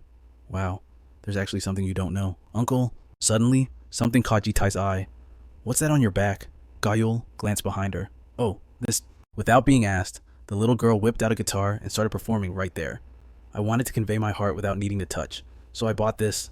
What do you think? Do I look like a singer? I'm going to try my absolute hardest. Jitai stared at Gyo-ul, but the bloody, horrific memories of his past life overlaid her image. Gyo-ul stopped playing and blew on her fingertips. Ouch! My fingers! Jitai warned her. Don't push yourself too hard. The girl pouted. Curious. Why not? He just grabbed Gyo-ul's hand and kept walking, replying indifferently. Just take it slow, Gyo-ul insisted, but I want to give it my all. Jitai quickly changed the subject. Is Bomb awake yet? Gyo-ul sighed deeply. She's still sleeping. She even has a fever. Jitai figured as much. She had been transferring mana non-stop for days. Exhaustion was inevitable. What about Yoriam? The little girl thought for a moment. Yoriam has been glued to the TV watching dramas all day. She won't leave her room. It's the first time I've seen her obsessed with something other than fighting. He breathed a sigh of relief. That was definitely better than her going out and causing trouble. Gyo-ul led Gyo-ul by the hand, not forgetting to nag her. Gyo-ul, first thing we do when we get home is wash our hands, okay? I wonder if Unnie is awake yet. Suddenly, Jitai grabbed the girl's shoulder, his expression turning grave. Gyo-ul, take Gyo-ul to your room immediately. Stay there until I call you. The girl obeyed but looked confused. Okay. But why all of a sudden? Jitai's voice dropped, harsh and urgent. Move, now. Sensing the shift in the air, Gyo-ul quickly scooped up Gyo-ul and ran. Okay, Gyo-ul, let's go read fairy tales with Unnie. Once the girls were gone, Jitai slowly stepped into Bomb's room. Just as he predicted, a guardian was present. A figure spoke in a chilling tone. Are you the one who reduced the green dragon to this state? No. Guardians monsters or humans with sufficient power, enslaved by dragon magic, and collared to serve as knights and slaves guarding the nest. Among them, high-ranking guardians are entrusted with escort duties. They watch over hatchlings when they travel to other worlds. The entity standing before Jitai was exactly that type. Jitai analyzed the situation. They probably suspect I used some sort of binding magic on the green dragon. The guardian lost patience and roared, Answer me, did you reduce the green dragon to this condition? But Jitai just calmly retorted, You barge into someone's house without introducing yourself first. The guardian raised a hand, voice dripping with menace. It seems you don't grasp the situation. The one asking the questions is the one with the power. That means only I have the right to speak. You are nothing but a lowly human. Jitai glanced up at the swirling black mana smoke and smirked. A defensive barrier spell. Your skill level is actually quite decent. The guardian, furious, tried to pry the answer out of him. I'm warning you for the last time. Tell me what you did to her. Speak, you filth. Jitai finally sighed and revealed the truth. The blue dragon hatched. The green dragon assisted by transferring mana to help the blue dragon take human form. That's why she's exhausted. The guardian presses on. So, who exactly are you? He answers bluntly. Their guardian. The guy scoffs in disbelief. Guardian, don't make me laugh. Do you have any idea what you're claiming to protect? JT replies calmly, I do. And I have a question for you. Why are you here so early? You all should have been scattered across the rifts of a distant dimension. The guardian flinches, visibly shaken. How do you know that? For a mere human, you know far too much. We are their guardians, the keepers of humanity's history. I'll admit, you took care of the hatchlings in our absence, but you don't look like a saint to me. Hand them over, or you'll bring disaster upon yourself. JT sighs, offering a different path. Let's just settle this with a civilized conversation. Ignoring him, the guardians charge all at once. Don't worry, this won't hurt a bit. Amada lunges with his blade, but JT parries the strike effortlessly. Amada freezes in shock. He blocked my strike just like that. JT stares him down coldly, blocking the attack. Invisible sword, rank SS. He counters with a slash seemingly gentle, yet devastatingly powerful. Instantly, Amada and his squad are sent sprawling across the ground. One of the guardians screams in rage. The shame defeated in a single move, we end this lowly human now. You just watch. Amada sees them charging and screams to stop them. Wait, he's stronger than you think, but it's too late. He watches helplessly as JT's invisible sword slices through the air before they can even get close. It happens in a split second. The next moment, the guardians are lying on the ground, completely incapacitated. Amada trembles, fear creeping in. I felt something was off. A mere human knowing so much about us, proactively guarding the hatchlings. I should have realized sooner. This man, he's a transcendent existence we never should have provoked. Silence falls. JT walks up to Amada and lets out a weary sigh. JT sheathes his weapon. I told you, we should have just talked. Amada stammers. Is this entire world under your rule? JT cuts him off sharply. Answer my question first. The dimensional rift should have crushed you. How are you still alive? Amada looks at him, then lowers his gaze. It was spatial interference. Our master opened a portal connecting the dragon's nest to this world, but something caused a disturbance. The dimension destabilized, and we were thrown out of the boundary. JT immediately latches onto the detail. Explain this spatial interference now. Amada explains slowly. I don't know much, but my master mentioned something called the Horizon of Destiny. He raises his hand, summoning a stream of energy. He said the interference stems from a power originating within that horizon. Other dimensions are destabilizing around it. JT listens, his suspicion growing with every word. Something's wrong. In all my previous regressions, I've never heard this explanation for the spatial distortions. And what is this Horizon of Destiny? I've never even heard of that concept. Come to think of it, this timeline is diverging. The guardians of the six dragons seeking me out. That's new. It never happened before. He snaps back to reality. So, how does this horizon help you get here? Did the horizon guide you? Amada pauses, then corrects himself. More accurately, a will beyond the horizon guided us. JT frowns. A will, Amada explains further. A conscious entity showed us the way. I followed it to gather the others, and it led me straight to the hatchlings. JT's expression darkens. I need to verify that. He places a hand on Amada's head. Look into my eyes. Eye of balance, rank S. One of the three great authorities stolen from the Grand Duke. An eye that discerns good and evil. Truth, falsehood, reality. The answer is clear. JT's voice softens. You're telling the truth. I eliminated every possible threat during the distortion events. I checked and double-checked the dimensions countless times. So why is something completely new appearing now? Amidst the tension, Amada speaks up about the Horizon's will again. It felt wrong, like it was cursed. My core was forged by the Six Dragons' power, so I sensed it. JT tracks Amada's gaze, slowly reaching his hand towards the Guardian's chest. Suddenly, JT shoves Amada to the ground and crushes his armor with a single grip. Amada screams in agony, but JT ignores him, ripping the chest plate away. JT's eyes widen in shock. Behind the armor lies a hidden white orb of energy. Authority Pendulum Clock. Detecting distorted timeline. Authority Pendulum Clock. Tracking all hostile elements.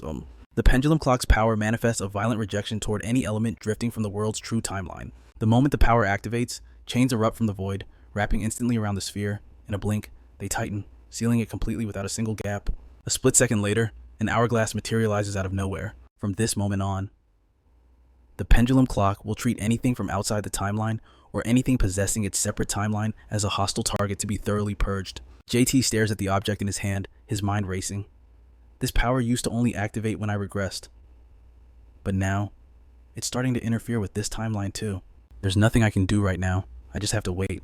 Suddenly, murmurs fill the air. A strange light flashes, condensing into the form of a clock. Well, looks like it's over anyway. JT turns to the false guardians, asking curiously, "So, what's your plan? I'm already handling the hatchlings, so you don't need to hang around here anymore. The magic forcing your obedience has been nullified by the spatial interference. So, what reason do you have to stay?" The false guardians look at him in total shock. You're really letting us go." JT glances at them, indifferent. "As long as you don't cause trouble here, I couldn't care less." Hearing that, the false guardians immediately scatter. "Then I'll be taking my leave." "Me too." He closes his eyes, waving them off. "Go!" Suddenly, Amada's voice cuts through. "I can't leave."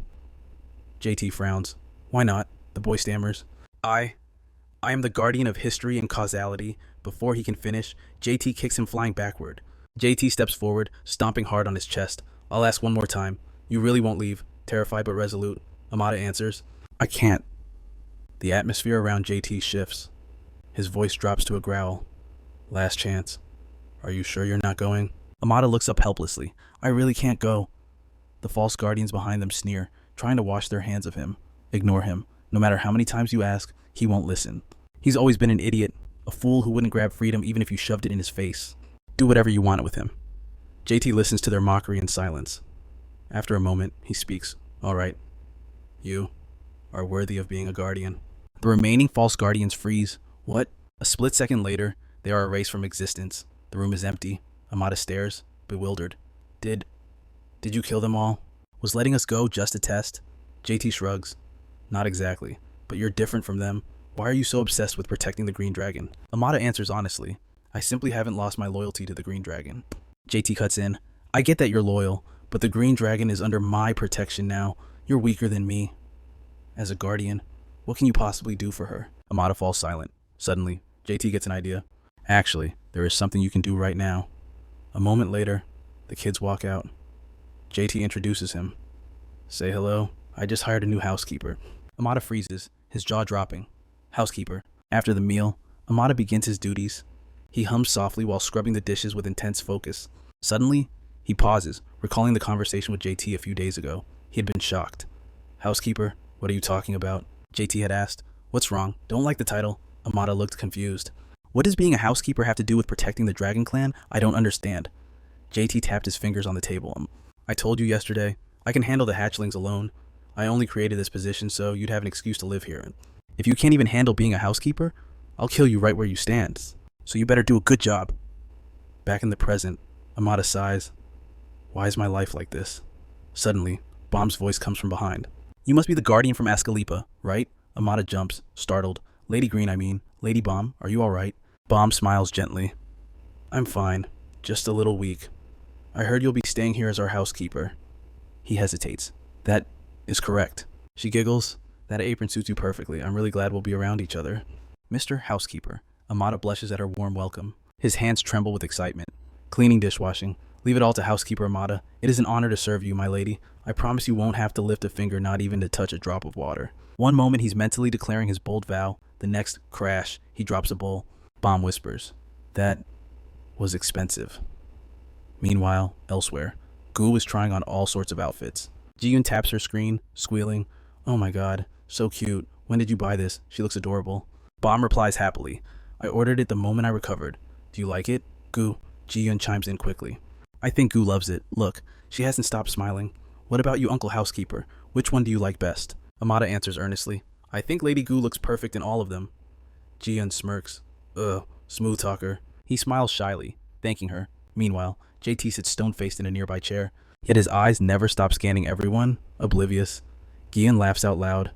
"You really know how to flatter people, Mr." Suddenly, JT's gaze locks onto a wound on the kid's hand. He asks immediately, "Looks like you're still practicing the piano." Ian flinches, trembling. "Well, not exactly. I just play when I'm free." Bomb quickly steps in to rescue her. "Don't be so serious, mister. Gi-yeon likes playing the piano." JT instantly denies it. "That's not what I meant." "Then what?" "I haven't seen Rum all day. Is she still watching movies in her room?" Amada suddenly chimes in. "Most likely. I tried to go in and clean Lady Ariam's room, but I got kicked out. I'm actually a bit worried she looked terrible." He recalls his brief exchange with Ariam. Her face was literally green. "Lady, get out, you walking scrap metal." Hearing this, Bomb forces a smile. She probably stayed up all night binge watching movies again. JT just listens in silence. A moment later, he slowly heads up to Ariam's room. The moment he looks inside, his brows furrow tight. The place is littered with booze bottles and beer cans, surrounded by a cloud of cigarette smoke. Ariam notices JT standing there, chewing on some food. She asks, "What are you creeping in here for?" He replies calmly, "Just checking to see if you're still alive." Suddenly, the TV blares, "For the beloved fatherland." JT turns to look and asks, "You're watching this?" Ariam quickly replies, "Have you seen it?" He bluntly says no. She immediately starts reviewing it. It's rated a solid 7 out of 10, but the plot is trash. The history's all wrong. Hearing this, JT advises, "Then stop watching it." Ariam sneers, "Wow, you're a real genius, aren't you?" He turns his back, sighs, and says, "Come out here. I have something to say." "We're doing a full house cleanup today." She yawns, looking surprised. "A cleanup?" Gian looks just as surprised. "Why do we have to do that all of a sudden?" JT looks at them and explains, "You aren't humans, but if you're going to live on Earth, you have to live like humans. Ariam and Gian, especially you two, your rooms are unbearably filthy." Gian jumps. "When did you go into my room?" "My mom said you can't just barge into a dragon's lair." JT shoots back. "Did she tell you to clean it?" The kid blushes. "That part isn't important." JT settles it. "Anyway, the help will handle the living room and kitchen. You two clean your own rooms." Ariam jumps up, picking her nose. "This is ridiculous. If we have a servant, let him do it." "Why should I clean?" Gian sees her and cringes. "That's gross." Immediately, Ariam shoves her hand near the kid's face. "Oh really? Here's a special gift just for you." Gian clutches her face, screaming, "Sister Red Dragon, I hate dirty things." Ariam walks away happily. "Then you better go clean your room." "Hey, scrap metal, I'm busy training. Clean my room for me, I'll check it when I get back." Amada answers instantly. "Yes, my lady." Gian groans sluggishly. "So harsh." Bomb stands up to announce, "I cleaned my room yesterday, so I'm going out to buy groceries for dinner. Since we have a new member, I'll show off my skills and make something delicious for everyone." JT agrees. "All right." Suddenly, he gets goosebumps recalling the abyssal fish dish from last time. Seeing his strange reaction, Bump steps closer, concerned. "Is there something specific you want to eat?" JT replies helplessly, "No, just be careful on the way." A while later, Amada arrives at Ariam's room. He freezes the moment he steps inside. Amada remarks in confusion, "I don't even have a nose, yet I can smell this. Why does it smell like the demon realm?" No, it's probably even worse. So that's why Lady Ariam's face was green earlier? Is she training her poison resistance? Alright, let's clear out the big stuff first. Suddenly, Shadow appears at the door and corrects him. "No, not there. That's a can, isn't it?" You have to separate cans and plastic before throwing them out. A servant who doesn't even know the basics? Oh, do they not have the concept of recycling in Ascalepa? I can't understand what kind of civilization exists there. Seeing him, Amada thinks, others might not notice, but I can sense the demonic energy of the demon realm coming from him. Is that a clone? Seeing him sitting motionless, Shadow looks annoyed. "What are you standing there for, planning to rot in here all day?" Amada quickly replies, "I know." At the same time, he's astonished. He acts just like a real person. Just then, JT enters the room. "I told you to clean up. What are you two doing?" Shadow bows respectfully. "You're here, Master. I am instructing the servant because his work is lackluster." Amada curses internally. That Count-backed bootlicker. Hearing this, JT commands, "Stop standing there. You clean with him. I called you here because I figured he couldn't handle this room alone." Shadow looks like he can't believe his ears. "Excuse me." Meanwhile, Ariam is hitting the gym, Bomb is happily shopping for food, and Gion is trying to stuff all her clothes into the closet. Back in the room, Amada and Shadow clean the mess together. Before long, evening falls. Shadow approaches to report, "I have finished cleaning, Master." JT nods in praise. "Good work. This is where you'll be stationed from now on." Shadow stared at the screen and remarked, "Is this Moscow? The Russian capital I see?" JT followed up immediately. "A demon organization known as Shadowless is researching a transcendent-class demon strain there. Wrap up your police duties this week, then head to Russia immediately. Once you arrive, track down Prototype X1, a commander-class demon of the transcendent variety." Shadow immediately accepted the order. "Understood. I will prepare it on." Before he could finish, U-Bomb burst into the living room, shouting, "I'm home." Amada greeted her instantly. "Welcome back, milady." Ji-Yun cheered excitedly. "Whoa, big sis, you bought so much stuff." Seeing their reaction, U-Bomb explained, "Well, the house is fuller now, so I thought I'd cook a big feast." Back in the office, Shadow heard the familiar voice and turned to leave. "Lady U-Bomb has returned, so I shall take my leave." Suddenly, JT raised a hand to stop him. "Hold on, switch clothes with me first." A while later, at the dinner table, U-Bomb chirped happily, "Dig in, everyone." Ji-Yun was buzzing with excitement. "This soup tastes exactly like the one I had in Asalipa." Iram nodded, noting it wasn't bad. Then, the innocent little girl piped up, I wish the helper mister could eat with us too. She was immediately scolded. That guy doesn't even have a mouth. Stop being so dense. Meanwhile, Shadow stared at the dish emitting ominous purple smoke before him and silently swallowed hard. Master, did you summon me here just for this? At a defunct industrial complex nearby, a battle had just concluded. With bodies scattered everywhere, a demon pinned against the wall screamed curses. You bastard, you think you can get away with this? A lowly human like you dares to touch me. If you knew who was backing me, you'd be on your knees begging for mercy right now. JT slashed his blade toward the demon. Oh, I know exactly who it is. Professor Y1 of the Azure Dragon Academy, or rather, a demon operative of the Shadowless organization, isn't he? Y1 is plotting something, right? What is he planning? Lying is useless. Eye of balance, rank SS. The demon fell silent for a moment before spilling the truth. I don't know the details, but within 3 months, if he succeeds, he might be chosen. JT paused, confused. Chosen? You mean chosen for a seat? The demon replied. Yes. The seats are reserved for the 4 elite demons selected by the Shadowless organization. Normally, demons operate independently, but those who hold a seat command their own legions. They gain power equivalent to a catastrophe-class entity, the highest rank, standing above all other demons. It doesn't make sense. Juan never ascended to a seat in any previous timeline. Furthermore, at this point in time, he shouldn't be strong enough to plot something this massive. Suddenly, a notification popped up. Authority Pendulum Clock is tracking all hostile factors. Authority Pendulum Clock X displays intense rejection toward elements deviating from the world's timeline.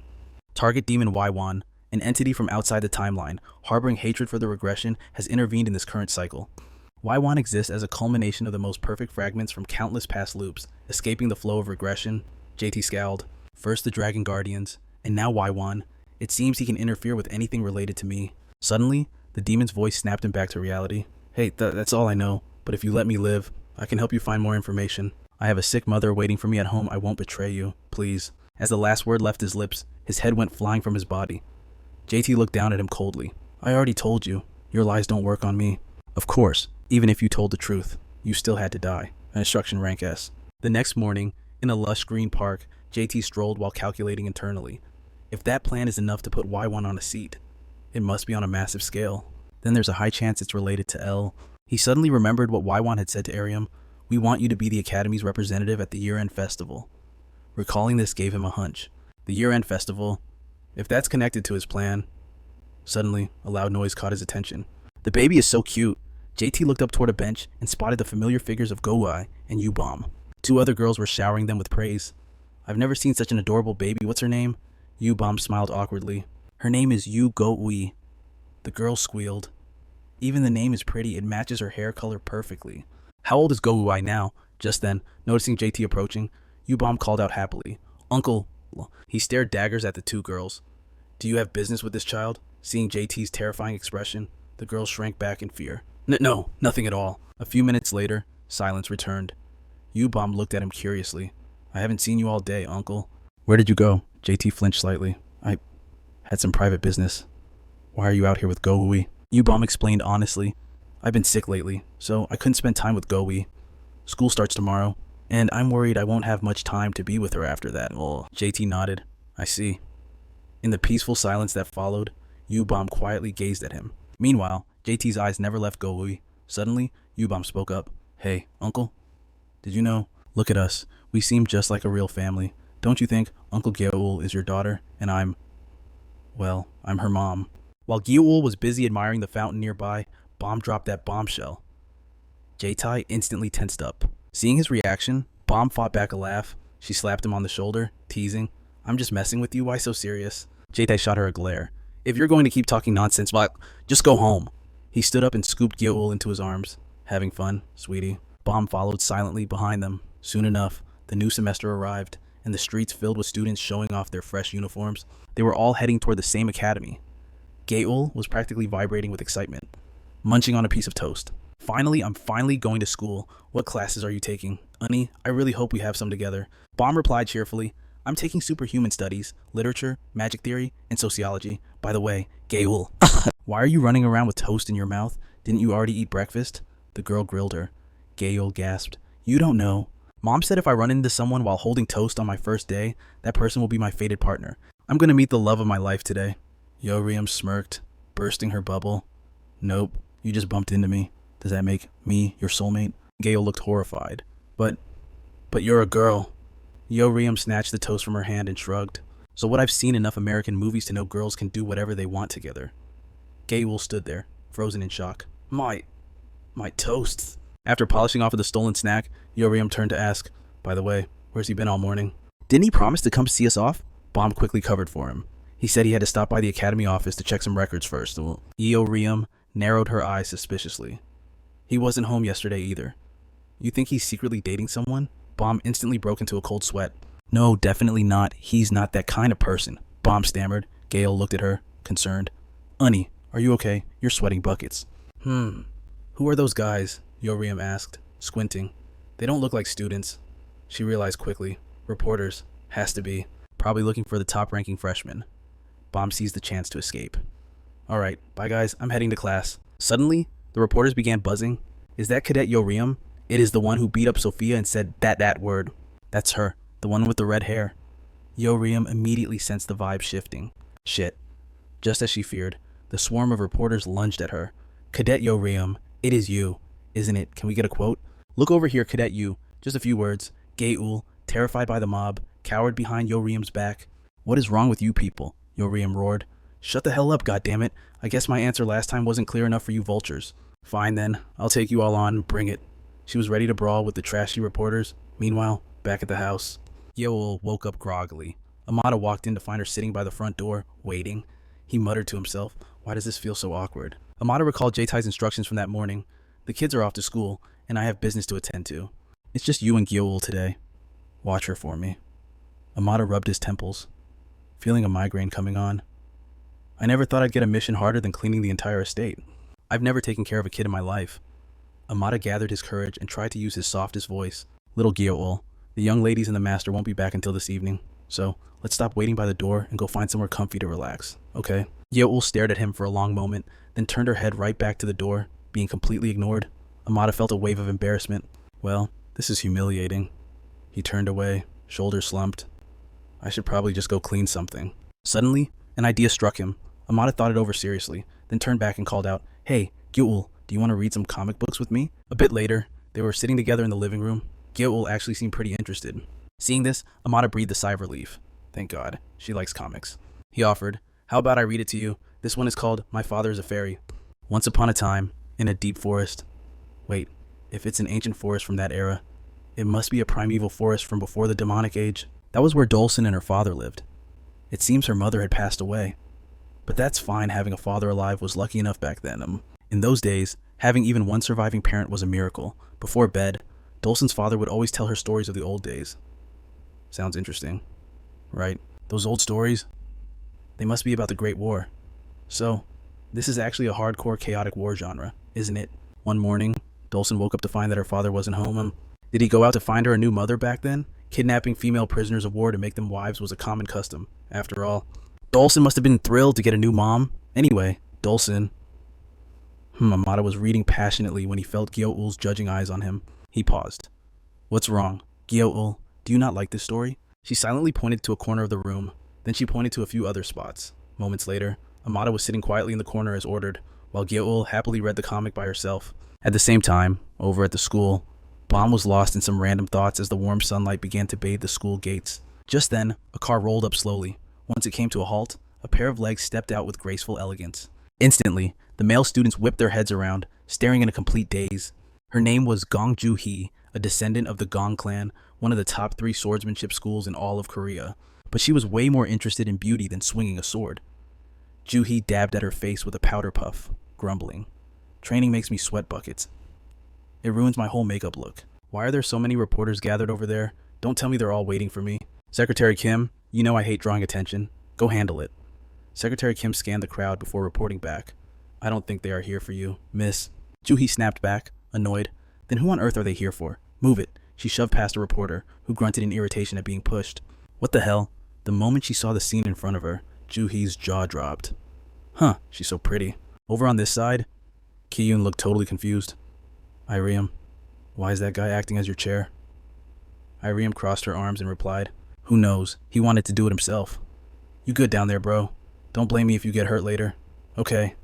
The male student sounded completely satisfied. Of course, I'm your biggest fan. Iriam looked disgusted. Fan? What kind of nonsense is that? Suddenly, A reporter spoke up. Well then, Cadet U. Iriam, let's start the interview. Iriam gave a haughty demand. If you don't go in order, I'm cutting this short and going inside. 1 question per person. Hurry it up. You, the guy in the hat, start with you. The chosen reporter beamed. Cadet Iriam, hello. I'm from the station. Iriam cut him off. Too long. Next. The reporter protested, but I haven't even asked yet. This is City Frank. Recently, you've become a huge topic in the superhuman world. How do you feel about that? Iriam picked her nose as she answered. Annoying as hell. Another reporter jumped in. Did you know people recently started a fan club for you? Could you say a few words to your fans? It would be a huge reward for us. Hearing that, Iriam realized something. Oh, so that's it. No wonder this guy claimed to be my fan. Bunch of weirdos. Next. Suddenly, a voice cut through. I am Park Kang-ho from the Daily Con. Please tell us the meaning of the word you screamed at the Azure Dragon Academy interview hall. She covered her nose and grimaced. You already know what it means. Why ask again? Ugh, God, that sweat smell is disgusting. Is that the only thing your brain can process? Ignoring the insult, Kang-ho stubbornly pressed on. Please don't dodge the question. Can you explain it more clearly? Why choose that specific word out of countless others? Is there a hidden meaning? Iriam quickly cut him off. Hey, reporter guy, you want to do it with me? He startled. What are you saying? Is this some kind of joke? Suddenly, she glared at him with cold eyes. You know I'm joking, right? If you know, why are you clinging to every single word I say? Kang-ho was sweating, but kept his mouth stiff.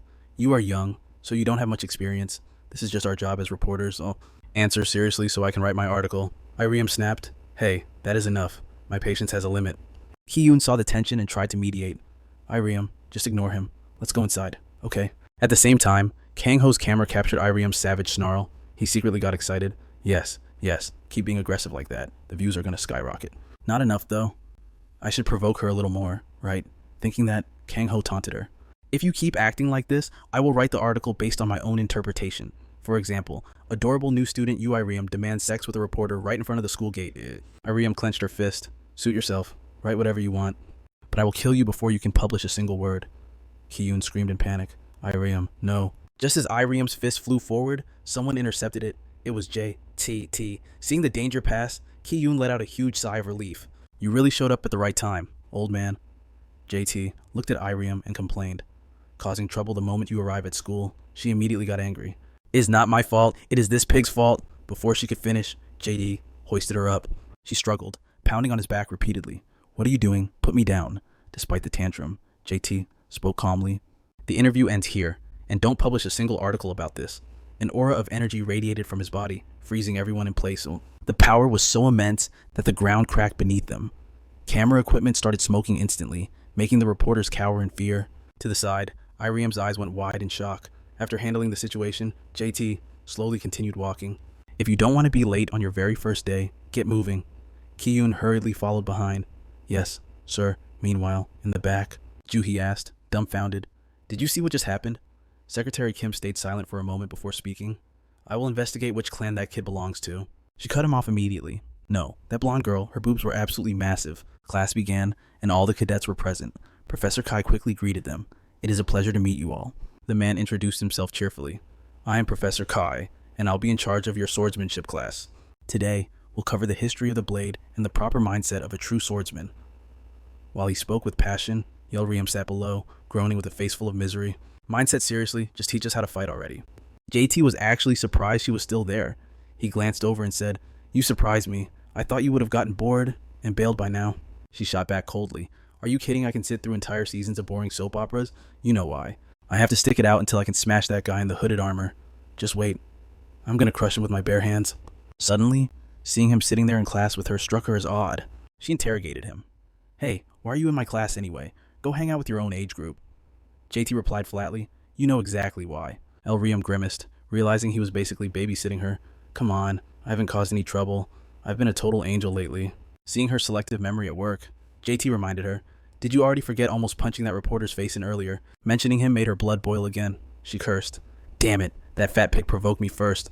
If you were me, you wouldn't have held back either, she whined, clinging to his arm and making him uncomfortable. He immediately pulled away. Don't lean on me. It's hot. Instead of letting go, she gave him a provocative look. What's wrong? Don't men usually go crazy for this kind of touch? Are you shy, mister? JT's face remained stone cold, killing the vibe instantly. Defeated, She slumped onto the desk. You're so boring.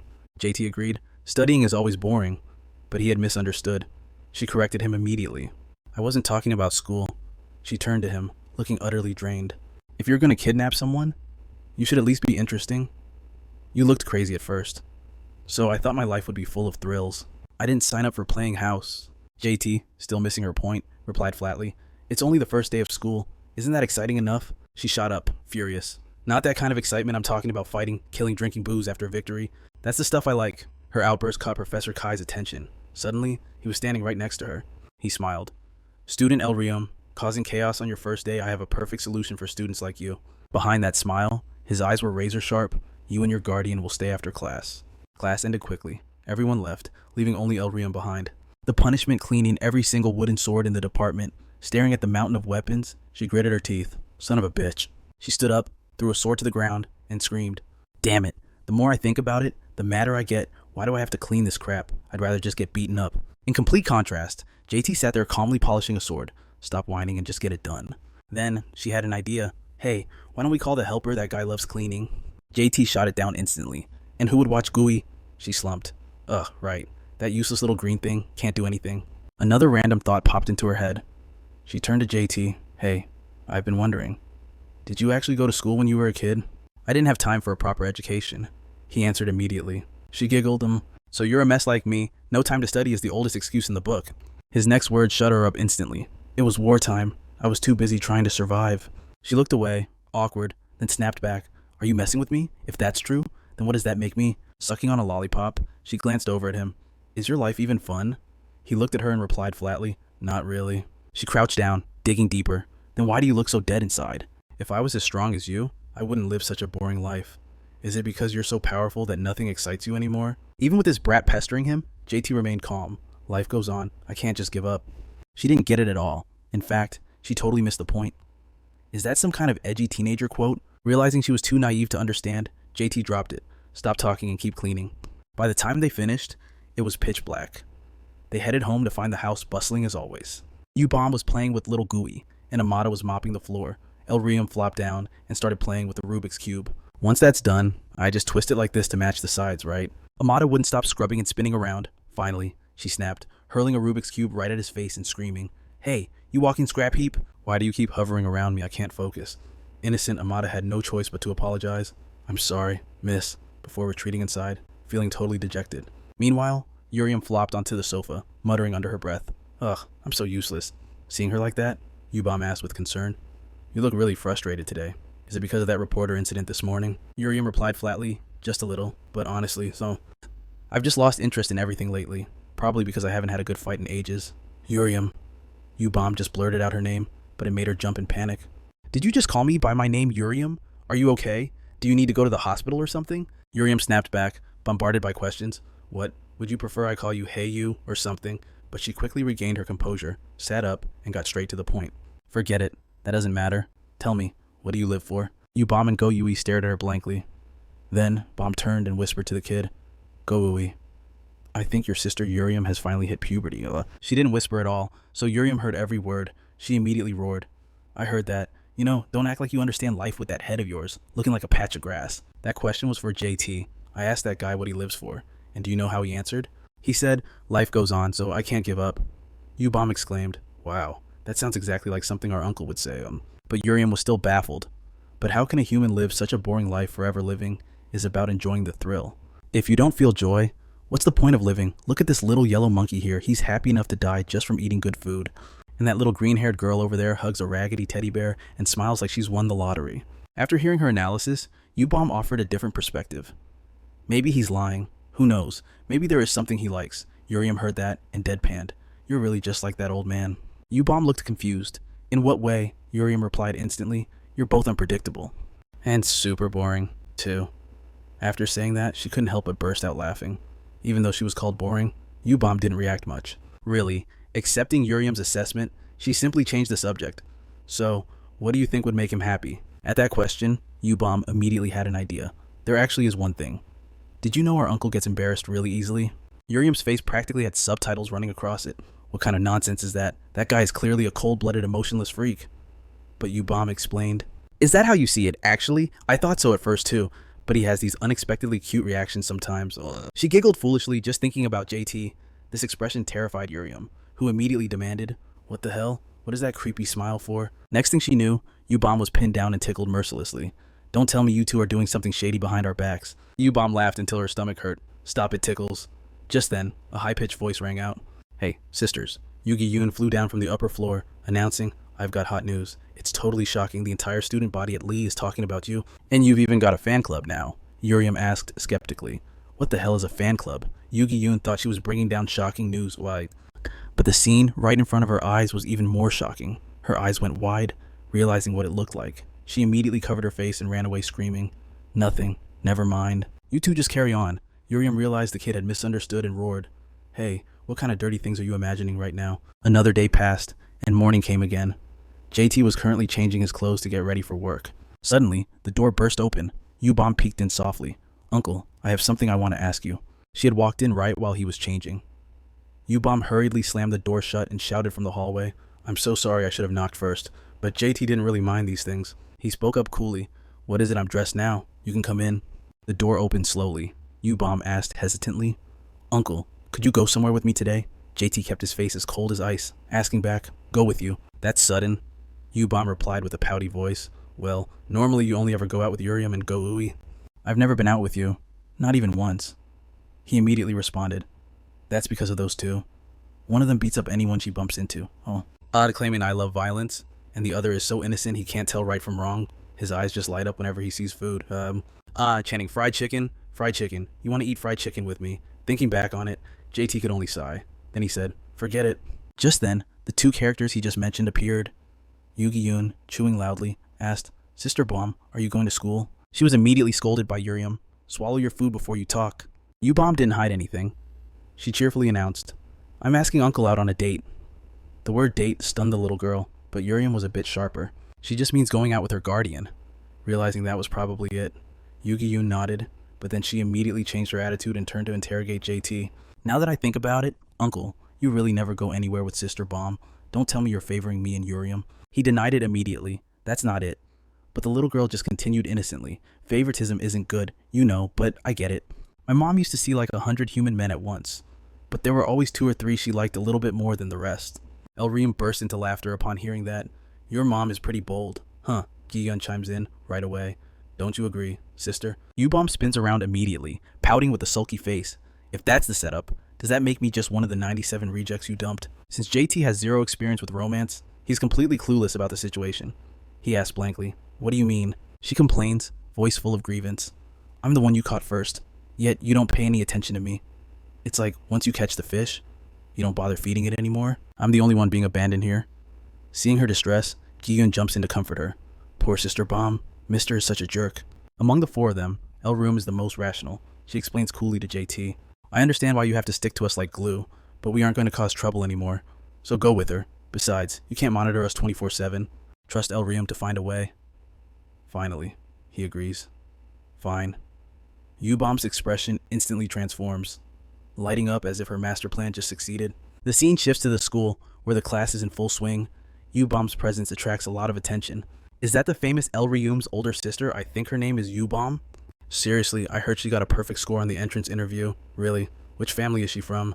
That clan name sounds totally unfamiliar." "I think it's the Yu family." "The Yu family, that name sounds ugly as hell." The class wraps up quickly. The teacher announces cheerfully, "Alright, that concludes the theory on social etiquette for today. For the remaining time, we will practice social dancing." The moment the word dance drops, a male student in the back starts whining, "Why do we have to practice dancing again? It's so embarrassing." The teacher immediately shuts him down. "Embarrassing in the future. You will all become representatives of your families. Attending banquets will be a frequent occurrence. Standing there looking clueless would be far more humiliating. Now, please pair up into couples." And with no other choice, the students comply. One by one, they find partners. "Pleasure to meet you. If you don't have anyone to dance with, you can practice with me." The dance floor is often where romance begins to bloom, and she smiles teasingly, as if she sees right through them. If there is someone you like, be bold and invite them. Almost everyone has found a partner, except for one person. The eyes of 2 students shift toward U-Bomb, who is standing all by herself. A female student asks, puzzled, "U-Bomb still doesn't have a partner? I thought guys would be lining up for her." Her partner, though not knowing much, replies anyway. It's probably because she gives off this strange aura that makes people hard to approach, like a do not touch warning. At the same time, the teacher notices the issue. She walks over to remind her, you are the only one without a partner. U-Bomb can only smile helplessly. I guess I'm not very popular. Am I? The teacher immediately denies it. What are you saying? You are so pretty. Or would you like to dance with me? U-Bomb ignores the teacher's question and instead makes a special request. Professor, may I dance with my guardian? The teacher nods without hesitation. Of course. Go ahead. U-Bomb looks like she just struck gold, thanks her hurriedly, and runs off. Thank you. Seeing her act like that, the teacher is left confused. That girl's fast. Just seconds later, U-Bomb is standing right in front of JT. She holds out her hand and calls, Uncle, dance with me. Her radiant expression makes him shy. JT averts his eyes and mutters, I don't know how to dance. Rejected. U-Bomb immediately deploys her ultimate weapon, whining.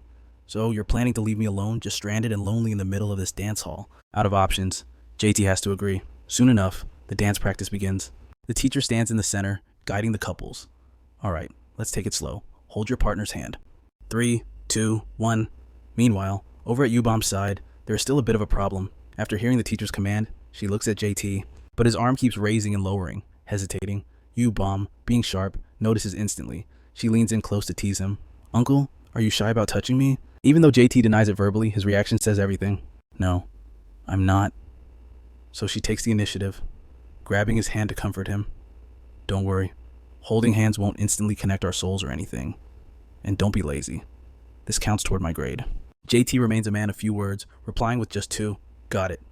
Then U-Bomb announces, let's start. And they begin to move. The two coordinate with incredible grace, swaying melodiously to the music. Everything is perfect. Yet, while dancing, U-Bomb can't focus on the main task at all. She can only think about JT. His hands are sweating. Is he so nervous that he's sweating in other places too? At that moment, U-Bomb's gaze accidentally drops to his firm chest muscles. Suddenly, the seductive image of JT from this morning flashes in her mind. U-Bomb's cheeks turn an involuntary shade of pink. Because she loses focus, she misses a step and stumbles. And naturally, it leads to a classic scene straight out of a movie, the male lead catching the female lead. Their eyes lock. In that fleeting moment, her heart feels like it's about to burst out of her chest. And then, the inevitable happens. U-Bomb exceeds her endurance limit, and her body reacts. Looking at her, JT startles and says, "You've got a nosebleed." And just like that, she gets an early dismissal. They head down to the school cafeteria to grab some orange juice. She sits under the umbrella, sipping her juice, while JT stands dutifully by her side. Concerned, he asks, "Shouldn't we go to the hospital?" U-Bomb rejects the idea instantly. "Dragons don't need hospitals. I'm fine now." JT looks puzzled. "Strange. I never even hit you, so why did you bleed?" She gives a forced, awkward laugh. "How would I know?" Then, she quickly changes the subject. "By the way, mister, you're a way better dancer than I thought. Did you learn somewhere?" Hearing this, JT's expression darkens as old memories flood back. A flashback plays in his mind, him dancing with a girl. 1, 2. Slow down. You're not as bad as I thought. If you keep practicing, you'll get better in no time, Captain. It seems that girl was incredibly special to him, but snapping back to reality, JT replies, "No, I've never learned." Noticing his reaction, U-Bomb doesn't press further. She pulls the cotton plug out of her nose and stands up. "Are you busy after school?" Still maintaining his cold demeanor, JT replies, "No." U-Bomb beams. Then, "Want to do something fun with me?" The scene shifts to Moscow, Russia, a research facility belonging to the Shadowless organization. Chaos has erupted. Glass cages are shattered, with corpses and blood scattered everywhere. A monster has appeared and slaughtered everyone, leaving only one survivor. She curses under her breath. "Bastard. Damn it. Damn it. Where the hell did that monster come from? We can't stop it with the manpower we have here. I need to retreat and report to headquarters." Suddenly, Shadow materializes right beside her. His voice is cold as ice. "Why the rush?" Knowing she's no match for him, she asks, "What do you want?" Shadow doesn't beat around the bush. He gets straight to the point. "My master is looking for something." "Where is Prototype X?" "The Transcendent Rank Commander class demon." Hearing this, she screams in a rage. "Dream on. I'd rather die than tell you." Faced with her aggression, Shadow remains completely unfazed. Without even moving, he lifts her into the air. "I've killed many of your kind, and I've learned one thing. When death is near, your true nature is revealed. And when the pain becomes unbearable, the facade crumbles. You'll thrash around like a puppet with cut strings, care for a dance under the moonlight." Moments later, another pool of blood spreads across the floor. Shadow strikes without a shred of mercy. He then connects his consciousness to his master to report, "Master, Prototype X was utilized in the demonstration and has now been transported to the Shadowless organization's headquarters. Furthermore, unlike previous regressions, this time, Prototype X is female. JT, receiving the information, asks, the chief researcher you disposed of? Her name was Vera, correct. The voice on the other end replies immediately. Yes, master. Grasping the situation, JT issues a new directive. Disguise yourself as that woman and infiltrate the Shadowless headquarters. We must uncover X's true identity. Shadow accepts the order instantly. Understood, master. They cut the connection. JT falls into thought. Transcendent rank commander class demon. Prototype X. A demon possessing a unique ability to link countless demon consciousnesses into a single entity. The longer it exists, the more consciousnesses it absorbs, becoming an incredibly dangerous being. That is why, in every regression, killing Prototype X has always been the top priority. But this timeline is completely different, making the search extremely difficult. To solve this, JT decides to use the power of the pendulum clock to scan for any hostile elements. It is known that the pendulum clock shows intense rejection towards elements that deviate from the world's timeline. As the pendulum clock scans, JT continues to analyze the situation. So, the change in X's identity is definitely another move by the will that the Guardian mentioned. But it doesn't matter. I will slaughter anything that dares to disturb my normal life. Suddenly, U-Bomb's voice calls out, Mister, come here for a sec. What is it? JT asks as he walks over. Hiding behind a curtain, she urges him, hurry up. The moment he sees her, JT freezes in place. U-Bomb is wearing nothing but a bikini, smiling brightly as she asks for his opinion. What do you think? Mister, does this suit me? He quickly averts his eyes. What are you doing? U-Bomb doesn't seem shy at all. She happily replies, summer is coming soon. I thought buying a bikini would be a good idea. It's hard to see from out there. Want to come inside and take a closer look? JT sighs in helplessness.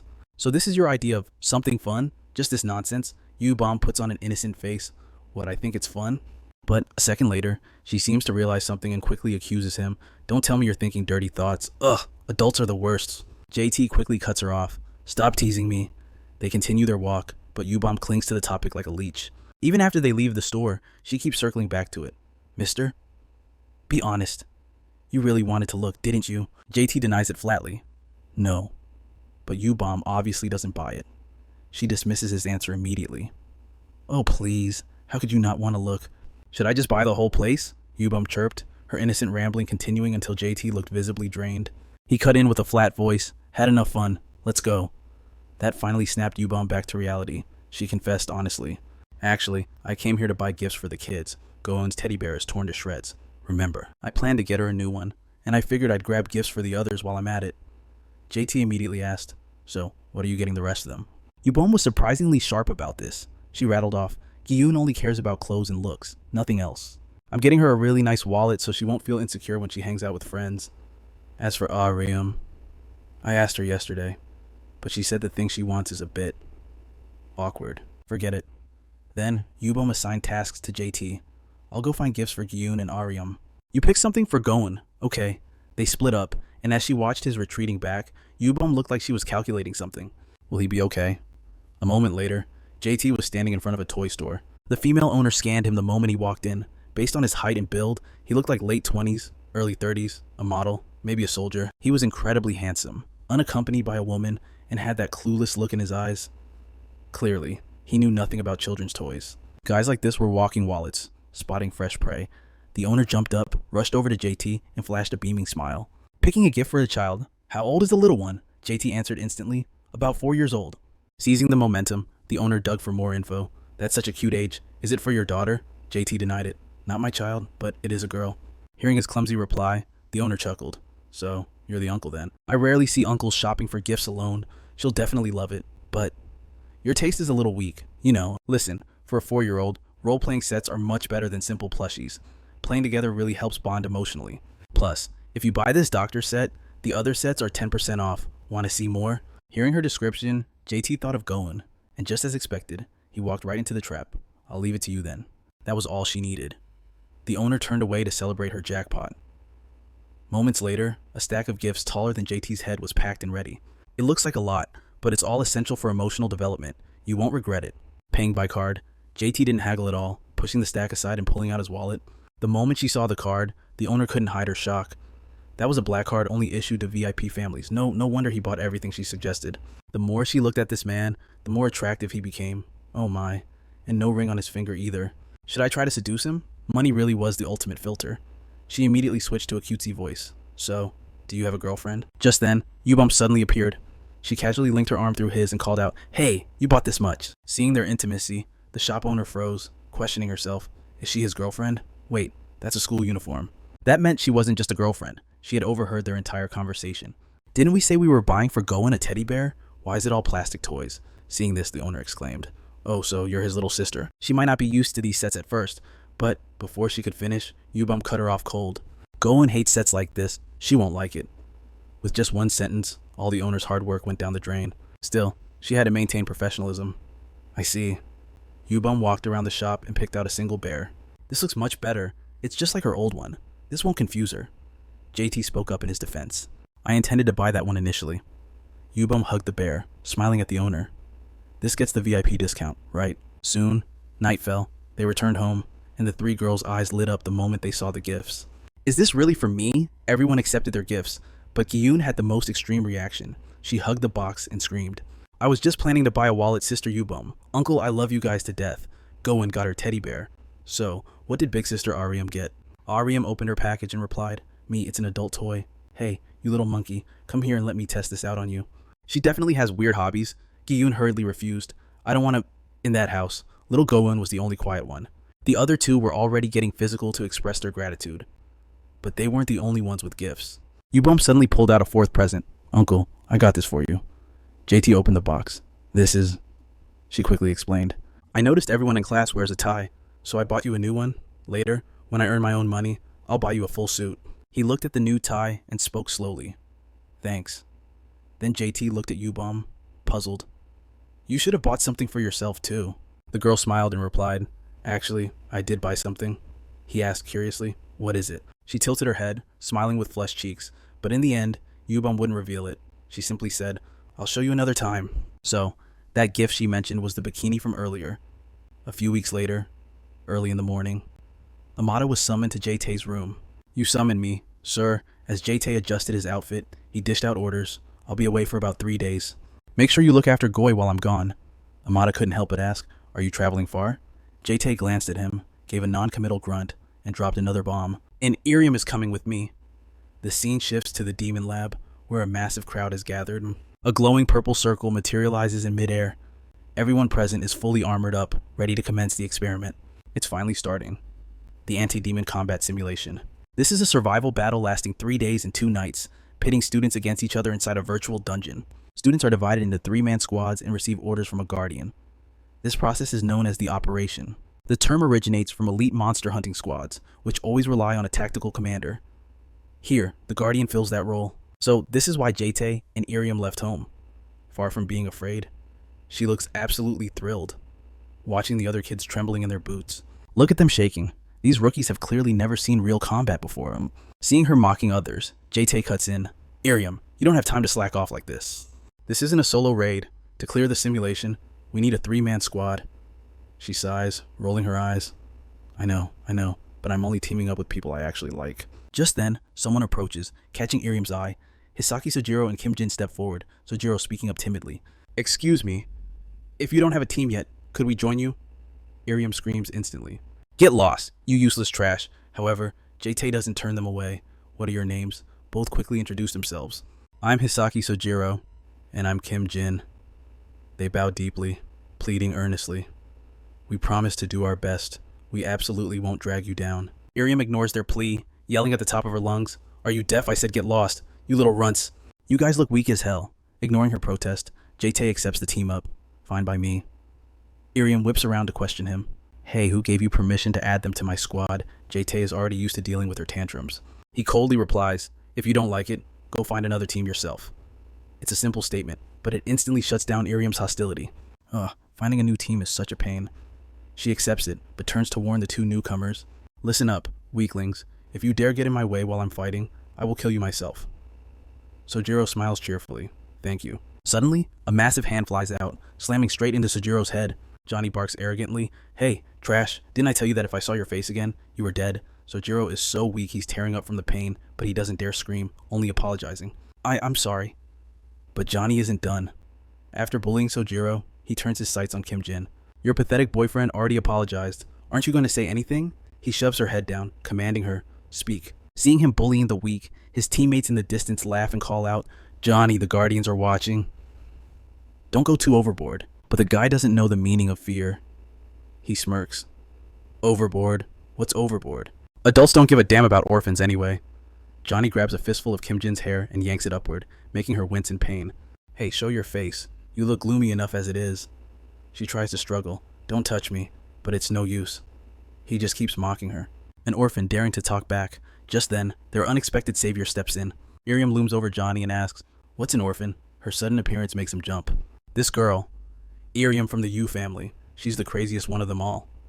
Iriam is still waiting. Well, answer me. His mind races. Even his seniors warned him never to mess with her.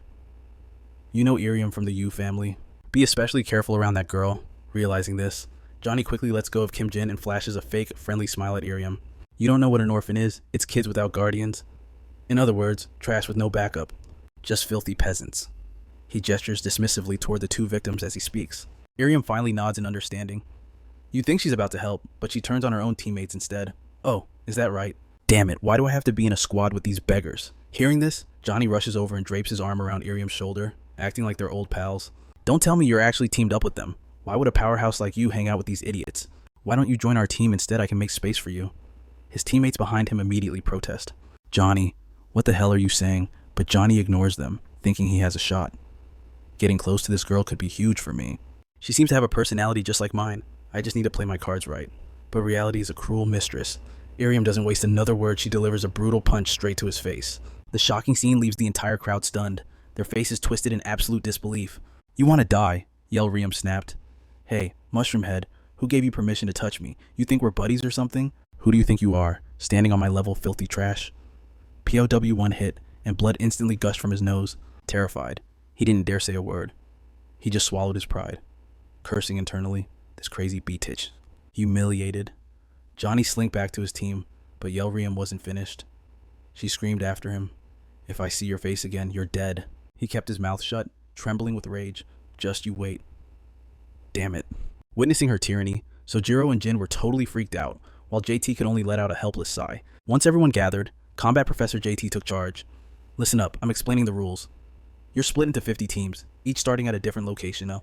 Activity, kills, deaths, damage dealt, and damage taken, everything converts to points. Rankings are broadcast in real time. If you die, you respawn in a random location after 3 hours. The dungeon is called the Ant Nest. That is all. Good luck. Rules set. The team stepped into the battle dimension. Immediately, Iriam scanned the area, sizing it up. Not bad for a virtual dungeon. Alright, let's smash everything. Seeing her reckless energy, Kim Jin immediately intervened. Hold on, do you even know where the other teams are? Iriam never planned anything. Her strategy was literally run around until you find something to kill. But this time, someone actually dared to challenge her madness. Jin stood her ground. Sorry, but we don't have your speed or infinite stamina. If you rush in alone, we'll get ambushed from behind. Iriam tilted her head. Are you bragging about being weak? Despite the insult, Jin kept her cool. My point is, Jin explained, we need a plan before we move. Iriam wasn't having it. She pointed a finger at them. Here's the plan. Shut up. Follow me and support. Jin wasn't backing down. This isn't a solo run. It's a team battle. Iriam snapped right back. Don't tell me what to do. I only let you in out of pity. Now you dare bark at me, sensing a civil war. So Jiro jumped in. Guys, chill out. JT stepped up, looking at Jin. Do you have a target in mind? Which team are we hunting? Jin, clearly experienced, shook her head. It won't be easy. Every team has a tactical commander. They won't leave openings. Iriam scoffed. You're so pessimistic. Why pick a target? Just kill everyone we see. Cut to Johnny's team. He rubbed his swollen nose. Damn it, still throbs. His guardian scolded him immediately. Serves you right for trying to act cool in front of Iriam. We told you not to mess with that psycho. I was just trying to be friendly, Johnny argued. How was I supposed to know she's totally unhinged? Another teammate piped up him. You weren't actually planning to ditch us for her team, were you? Johnny hesitated him. No, I was just testing her reaction. Suddenly, he stopped and screamed. Damn it, Iriam. If I see her here, I'll tear her to shreds. Instantly, a familiar voice echoed. Tear me to shreds. Iriam leaped forward, sword drawn, grinning manically. Let's see you try. Bam, one kick, and his HP plummeted from 100 straight down to 17. He smashed into a boulder, shattering the stone on impact. His team panicked. Shit, when did she get so close? Ambush, the Guardian roared. Battle stations. Johnny's team instantly raised their weapons, aiming at Iriam, but they had no idea. Their toys meant nothing to her. Iriam's arrogance wasn't just for show. She smirked, eyes cold. Battle, you guys are confused. This isn't a battle. It's a slaughter. Here, puppy. One of Johnny's men opened fire, unloading his gun at her. But she was a blur, dodging every bullet while closing the gap. Terrified as she appeared right in front of him, he screamed, "Stay back!" Too late. Yelrium was already there. Slash. One strike, and his HP flatlined from 100 to 0. Immediately, her eyes darted upward. Another enemy had jumped high, using gravity to power a massive downward slash aimed right at her head. Seeing her raise her sword to block, he grinned. Stupid, you're trying to block a gravity strike instead of dodging. With the massive weight of his greatsword, he was sure of his victory. I have the high ground, my weapon is heavier. No matter how strong she is, physics is on my side. But before the thought finished, Yelrium casually swatted his sword aside. Shocked. He gasped. What the? His answer was Yelrium's cold, triumphant grin. You thought you could overpower me? Slash. Another single strike, and his HP evaporated instantly. But right after the kill, Yelrium's face darkened. She muttered, "What the hell is this?" She slung her sword over her shoulder with a bored sigh, glancing around lazily. That guy wasn't even enough for a warm-up. Is that it? We done? Sojiro cupped his hands around his mouth, shouting from the distance to remind her. Hey, Irium, there's still one left over there. Irium blinked, slightly surprised. One more. Her eye snapped at Johnny, who was trying to sneak away while she was distracted. Realizing he was busted, Johnny didn't beg for mercy. Instead, he flashed a toothless grin to negotiate. Could you, maybe not, hit me in the face this time? Immediately, a brutal knee strike slammed right into his face. Their instructor, standing off to the side, let out a soul-crushing sigh. It's over for us. Sojiro finally trotted over, clapping excitedly. That was insane. You wiped them all out by yourself. Kim Ji-in followed behind, silently awestruck. She had no idea Irium was this powerful. Even the famous Henry couldn't compare. But more than Irium, she found herself admiring JT even more. What was truly shocking was Irium's guardian. She recalled how effortlessly he had tracked down the enemy team's location. Even with mana sensing restricted, he located the other squad in record time. Not only that, she saw his signal to Irium. He calculated the exact moment for the ambush and gave the attack order without missing a single beat. With such agile tracking and flawless command, Kim Ji-in started to suspect one possibility. That uncle. He must have been a first-class combat commander for the Alliance. Just then, a spatial gate opened beside them, accompanied by the Academy's announcement. All members of Team 37 are confirmed dead. They will be revived at a different location in 3 hours. Johnny's instructor supported him as they walked through the gate. As they passed JT, the instructor nodded politely to him. Although barely conscious, Johnny kept mumbling, "Please." Not the face. JT simply nodded back in acknowledgement. Suddenly, Sojiro's cheerful shout caught his attention. Look at this. The team's results flashed onto the virtual screen. Team 50, current rank 6th, Sojiro announced happily. We only took down one team and we're already ranked 6th. Kim Ji-in remained calm, analyzing the situation. The demonic combat simulation just started. Most teams probably haven't finished their first skirmish yet. In this scenario, since Irium completely overwhelmed them without taking a single hit, landing in the top ranks is only natural. Sojiro ran up to Irium, beaming. As expected of Irium, you're seriously amazing. But his face was immediately crushed by her grip. Irium roared at Sojiro in a rage. You useless dried squid. What are you grinning about while hiding in the back? What were you doing while I charged in alone? Aren't you supposed to be a marksman? While I was fighting, you should have found a vantage point and set up for sniper support instead. You just stood there watching like a bunch of idiots. Are your weapons just decorations? Both Sojiro and Kim Ji-in were silenced by her scolding, only able to whisper their apologies. I'm sorry. Seeing this, Irium finally let go of Sojiro. Her tone softened just a little as she addressed them both. And don't get excited about being ranked 6th. She declared fiercely, we are taking first place, no matter what. Got it. The two nodded in silence, not daring to argue. JT stood to the side, watching Irium aggressively adjust Sojiro's clothes, nearly breaking the poor kid's back in the process. She wouldn't stop nagging. Hey, dried squid, fix your gear properly. You're not a child. But JT's gaze drifted elsewhere, his mind seemingly calculating something else entirely. 2 days after the demonic combat simulation began, inside the virtual dungeon control room, Professor Quante, the demonic combat instructor, held a cup of coffee and boredly asked the teaching assistant monitoring the screens. Today's the last day of the simulation, right? These things are such a hassle. Hey, assistant, which team is currently in first place? The assistant replied quickly. Team 1 is still in the lead, but Team 50 is chasing them very closely. The professor looked up at the screen. Let's see here. Team 1 is that group of elites from Class 5-2. But who is Team 50? The assistant answered again. It's the team with Cadet Irium, sir. The professor had evidently heard of her fame and wasn't surprised. Irium, that crazy girl. The assistant nodded quickly. Yes, sir, it's Irium and 2 cadets without guardians. He pulled up Team 50's information. Team 50, leader Yu Irium, tanker, Hisaki Sojiro, marksman, Kim Ji-in, marksman. The professor chuckled as he looked at the roster. This is basically a Irium carries everyone squad. Is she really strong enough to drag them all the way to second place? The assistant shook his head and brought up JT. I believe it's actually thanks to her guardian acting as the combat commander. Look at this, sir. The professor's eyes lit up with interest as he saw the data. My God. What is this? This movement route is absolutely perfect. The assistant asked suspiciously, could he have been a combat commander for the Alliance? But the professor immediately shot that theory down. Hey, did you forget I used to be a combat commander myself? I know everyone in the field, and I've never heard his name before. Although he said that, he couldn't help but think of two specific individuals. The Blue Dragon Academy's rising star, Yu Irium, and the magic genius praised by all the professors, Yu Bomb. They both belong to the clan established by that man, Yuji Tai. JT is getting suspicious too. The thing is, that man's background info is way too squeaky clean, like someone scrubbed it white with a brand new eraser. Right then, the teaching assistant calls out to him, Professor, there's one point that's really bothering me. JT signals for him to continue. Yeah, what is it? The assistant glances back at the monitoring screen, hesitating before voicing his speculation. It looks like Team 1 is using marking. Team 1's route never intersects with the third or fourth place teams. It's like they're exchanging signals with each other.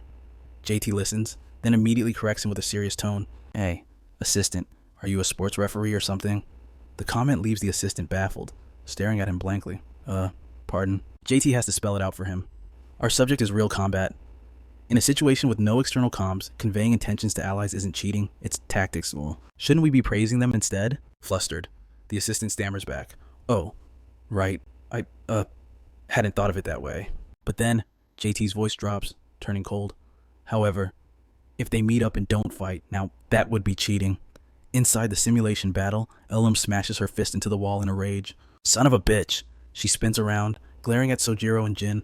Hey, since we started, we haven't died once and we're racking up points constantly, right? The two of them only dare to stammer out a reply. Yeah, that's right, Elam snaps, rushing over and screaming right in Sojiro's face. Then why the hell are we still in second place? Terrified, he tries to calm her down. But second place is already really good, isn't it? That just makes Elam explode. She starts pummeling Sojiro, causing his HP to drop rapidly. I told you if it's not first place, I don't want it. Just then, Jin quietly cuts in, trying to reason with her. Sorry, but can't you just be satisfied with second place? Unable to hide her exhaustion, she pleads with Elam. Look, you're fine, but we're running on fumes here. Plus, we don't have much time left. If we push too hard, we might end up losing points instead. It's safer to just hold our ground now. The moment she stops talking, Elam is already right in her face. Jin flinches as Elam sighs and places a hand on her shoulder, totally freaked out. Well, what is it? But then, Elam suddenly speaks, sounding strangely understanding. Yeah, I get it. Aside from the beginning, you guys actually tried. You kept up with me pretty well. I guess that counts as sufficient effort. Jin doesn't understand her tone, calling out nervously, You Elam. Suddenly, Elam's grip tightens so hard Jin screams in pain. Elam's voice instantly turns ice cold. But that right there, that is exactly why you people never achieve anything. Do you know why everyone looks down on you? Why they call you idiots? Do you think it's just because you don't have a guardian? She continues her furious tirade against Jin. Wrong. It's because the moment you get a little tired, you just give up. That dogshit loser mentality, it's eaten its way deep into your brains. She grits her teeth, drilling the words into them. On the very first day, you two said you wouldn't drag me down. Did you forget? So, get the hell up. Stop living like a bunch of pathetic losers. Those idiots, Sojiro and Jin, are actually triggered by her words. They immediately spring to their feet. They shout in unison, We can do it. We're going to take first place. God damn it, seeing their sudden determination, a faint smile finally touches Elam's lips. Just then, JT calls out to her, If you're done with the inspirational speech, get over here for a sec. A moment later, the group is gathered in front of a wall etched with a strange symbol. Elam realizes it instantly. No wonder things felt off. Are they using this mark to signal an alliance? Sojiro examines the symbol and nods.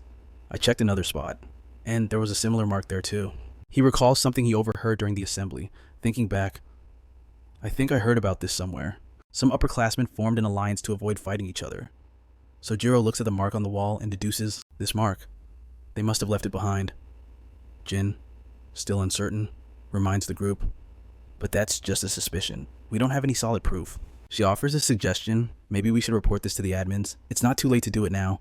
But Elam just smirks coldly. No need. She looks up at the symbol, her expression turning sharp and calculating. I've got a much better idea. A way to make those bastards suffer big time. Meanwhile, somewhere else, Team 1 is constantly checking the leaderboards.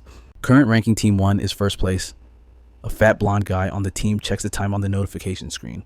Time remaining 0 hours, 40 minutes, and 35 seconds. The announcement phase is almost over. Only 40 minutes left until the simulation ends. The red-haired girl walking in front suddenly turns back to ask him, "Is the second place team still Team 50? The blonde guy quickly confirms, "That's right, but don't worry about it. As long as we don't die, first place is definitely ours." Then he adds with interest, "By the way, the leader of the second place team is that little girl. Although, isn't she? I heard she was good at fighting, but I didn't expect her to be this formidable. A freshman climbing all the way to second place. If we didn't have a perfect plan, she might actually be dangerous for us all." Hearing that, the person walking in the lead suddenly freezes. The red-haired girl instantly reads the room. She frantically turns and snaps at the blonde guy. "Shut up, it doesn't matter how good she is, she's nothing compared to our leader. Watch your damn mouth, you fat pig. He's from the elite Yong swordsmanship clan." The captain of Team 1, a direct descendant of the prestigious Yong family Yong Myung-ho, realizing he'd crossed a line. The blonde guy awkwardly laughed, trying to smooth things over. "Myung-ho, my bad. Just a slip of the tongue." Myung-ho remained cold, issuing a calm warning.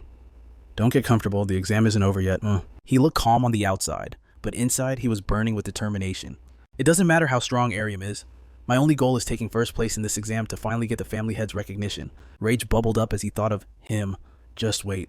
I'll prove I'm far superior to that bastard Yongtai." Suddenly, their guide interrupted, looking confused. "Hey guys, you didn't change the plan halfway through, did you?" Myung-ho answered immediately. "No. Why do you ask?" But the moment he looked ahead, he froze. The cave walls were plastered with the exact secret markings their team used. The blonde guy panicked, yelling out, "Well, why are there so many symbols? How are we supposed to know who went where, which way's the real path?" He ground his teeth in frustration. "Who the hell is messing with us?" The red-haired girl suddenly hissed a warning. "Quiet, someone's coming." From the darkness of the tunnel ahead, the heavy sound of approaching footsteps echoed. Seeing the newcomers, Myung-ho gasped in shock. "Team 3! The members of Team 3 stared back, equally dumbfounded. "Team 1. The blonde guy stammered. "Wait, aren't we allies?" The red-haired girl turned to Myung-ho. "Captain, what do we do now?" Myung-ho didn't hesitate for a second. "What else? We kill them." As he drew his weapon, Team 3 panicked at the sudden aggression. "Hey, they're actually attacking. Should we just fake a loss?" The captain of Team 3 was sharper, immediately shooting that idea down.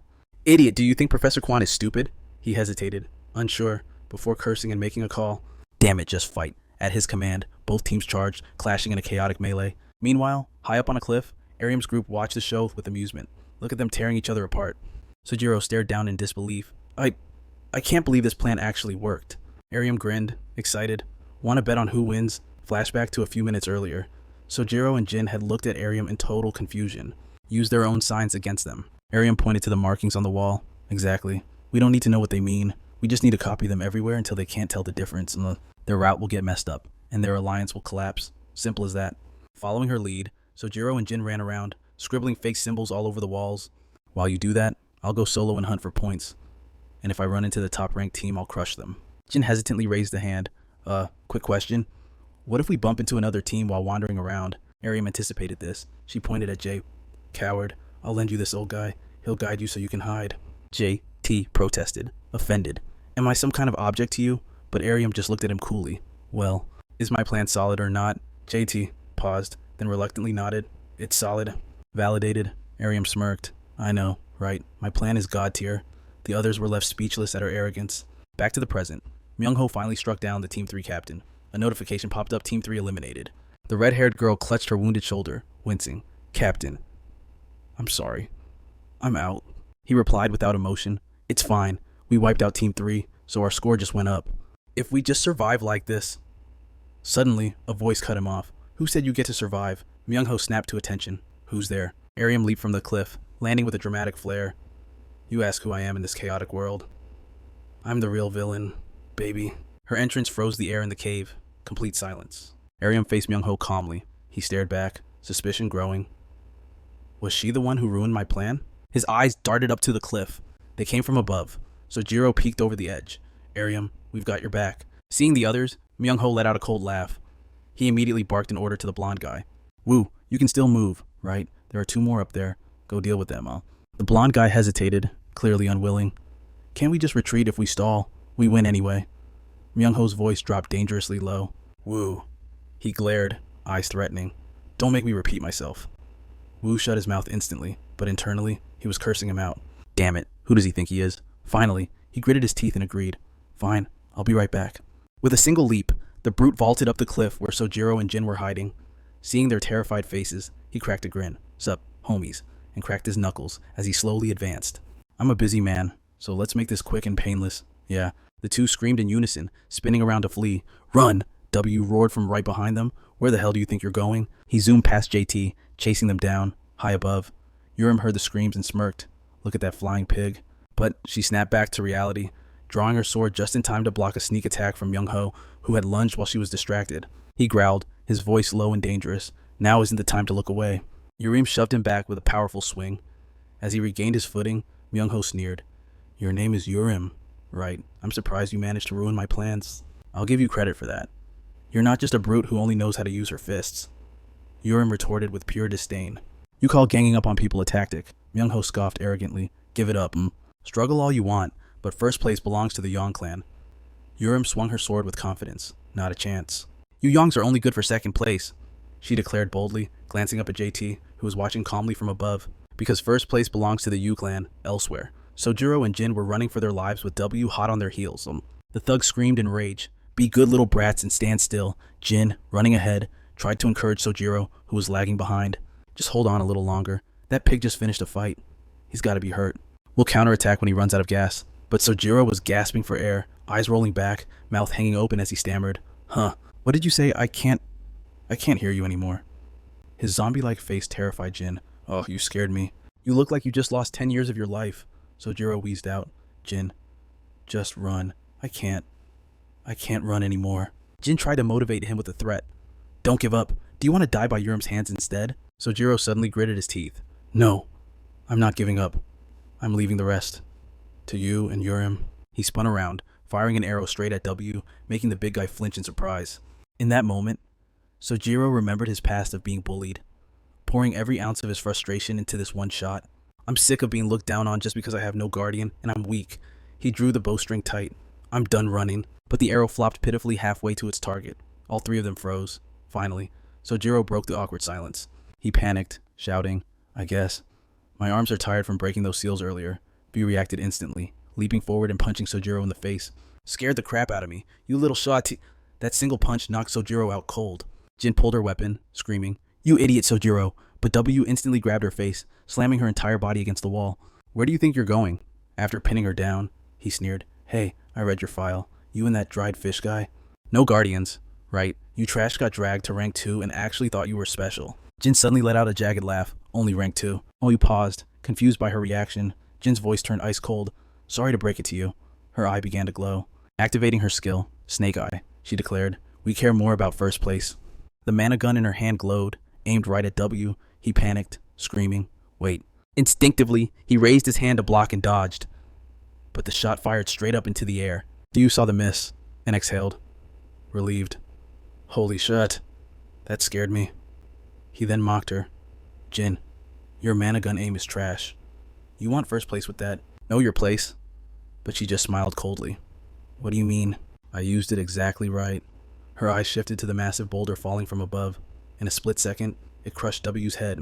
As darkness took him, W realized. She wasn't aiming at me. She was aiming at the ceiling. The wall was finally taken down. Jin slumped against the wall, exhausted, whispering, Urim, I did my best. Really? The system notification chimed instantly, remaining members of Team 1. A red-haired girl from Team 1 suddenly opened her eyes. The instructor standing nearby asked, You're awake. She shook her head slightly, sitting up. Yeah, just a bit dizzy. She then asked anxiously, Instructor, my team, how are they? He answered quickly, Wei has been eliminated. Myung-ho is still fighting. She stared in disbelief at the battle screen. What the leader is losing. To that insignificant little girl on the screen, Myung-ho was slumped at the base of a cliff, while Urim stood casually before him, looking down. Is that all you've got? How disappointing. She mocked him ruthlessly. Don't use the excuse that you're tired from fighting other teams. I tore through plenty of squads before getting to you clowns. Myung-ho gritted his teeth in fury. Don't act like you've already won. He charged aggressively, slashing a heavy blow toward Yeriam, while roaring.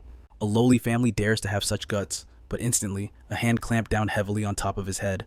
Yeriam smirked from above. The only thing lowly here is your skill level. As she spoke, she stomped hard on Myung-ho, her expression growing more manic. Myung-ho barely managed to block her descending knee with his sword. You blocked that. Myung-ho used all his strength to throw Yeriam off him. At this point, even he had to admit it. Fine. I acknowledge you're stronger than I predicted, but you know nothing of true swordsmanship. His voice dropped, menacing and deep, his face shadowing over. Now, I'll show you the difference in our class. Yi Ryum, still buzzing with adrenaline, scoffed. You're already beaten to a pulp, and you still want to preach, but she froze. Myung-ho lowered his stance, his aura manifesting into the shape of a snarling azure dragon. That's the Yang family's swordsmanship, first form dragon ascension. The proctor on the sidelines couldn't help but gasp. Myung-ho, when did he learn the Yang family's secret arts? Meanwhile, Jae-tae stood nearby, watching the fight calmly. Yi Ryum, standing close to Myung-ho, went on high alert. The wind feels like razor blades. So this is the Yang family style, but instead of fear, she just got more excited. Okay, that's actually pretty cool. Myung-ho stepped onto the currents of sword chi, charging straight at Yi Ryum, screaming arrogantly, no matter how strong you are, your savage fighting style can never touch the noble swordsmanship of the Yang family Yang style. The second form Dragon Flash, Myung-ho breezed past Yi Ryum like the wind, unleashing a flurry of slashes that struck her directly. It looked like Yi Ryum was completely pierced through by Myung-ho's sharp sword chi.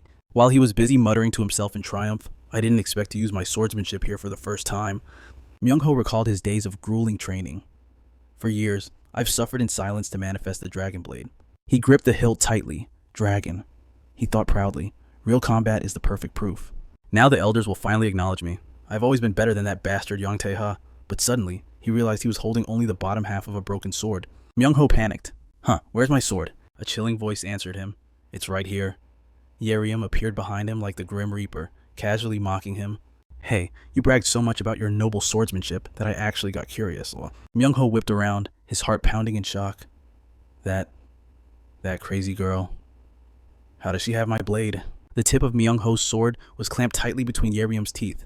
She looked down on him with utter disdain. Noble swordsmanship without a sword is just trash, isn't it? Immediately, she mimicked Myung-ho, shouting aggressively, Yi Ryum family swordsmanship, form number 999.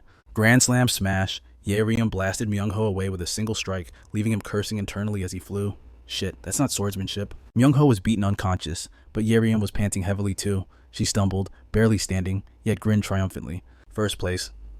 I got first place. With that, she tipped backward, falling. Jae-tae appeared out of nowhere, catching her. He calmly asked, how does it feel to win? Yi Ryum chirped happily. I fucking love it. I'm gonna go get healed up and chill just like Yu-Gi-Oh! The system announced the final rankings of the anti-demon combat simulation. Team Yi Ryum and number 50, rank 1. Jae-tae kindly informed her, I heard it's snowing outside. Really? Then my wounds are gonna sting like hell. Ugh.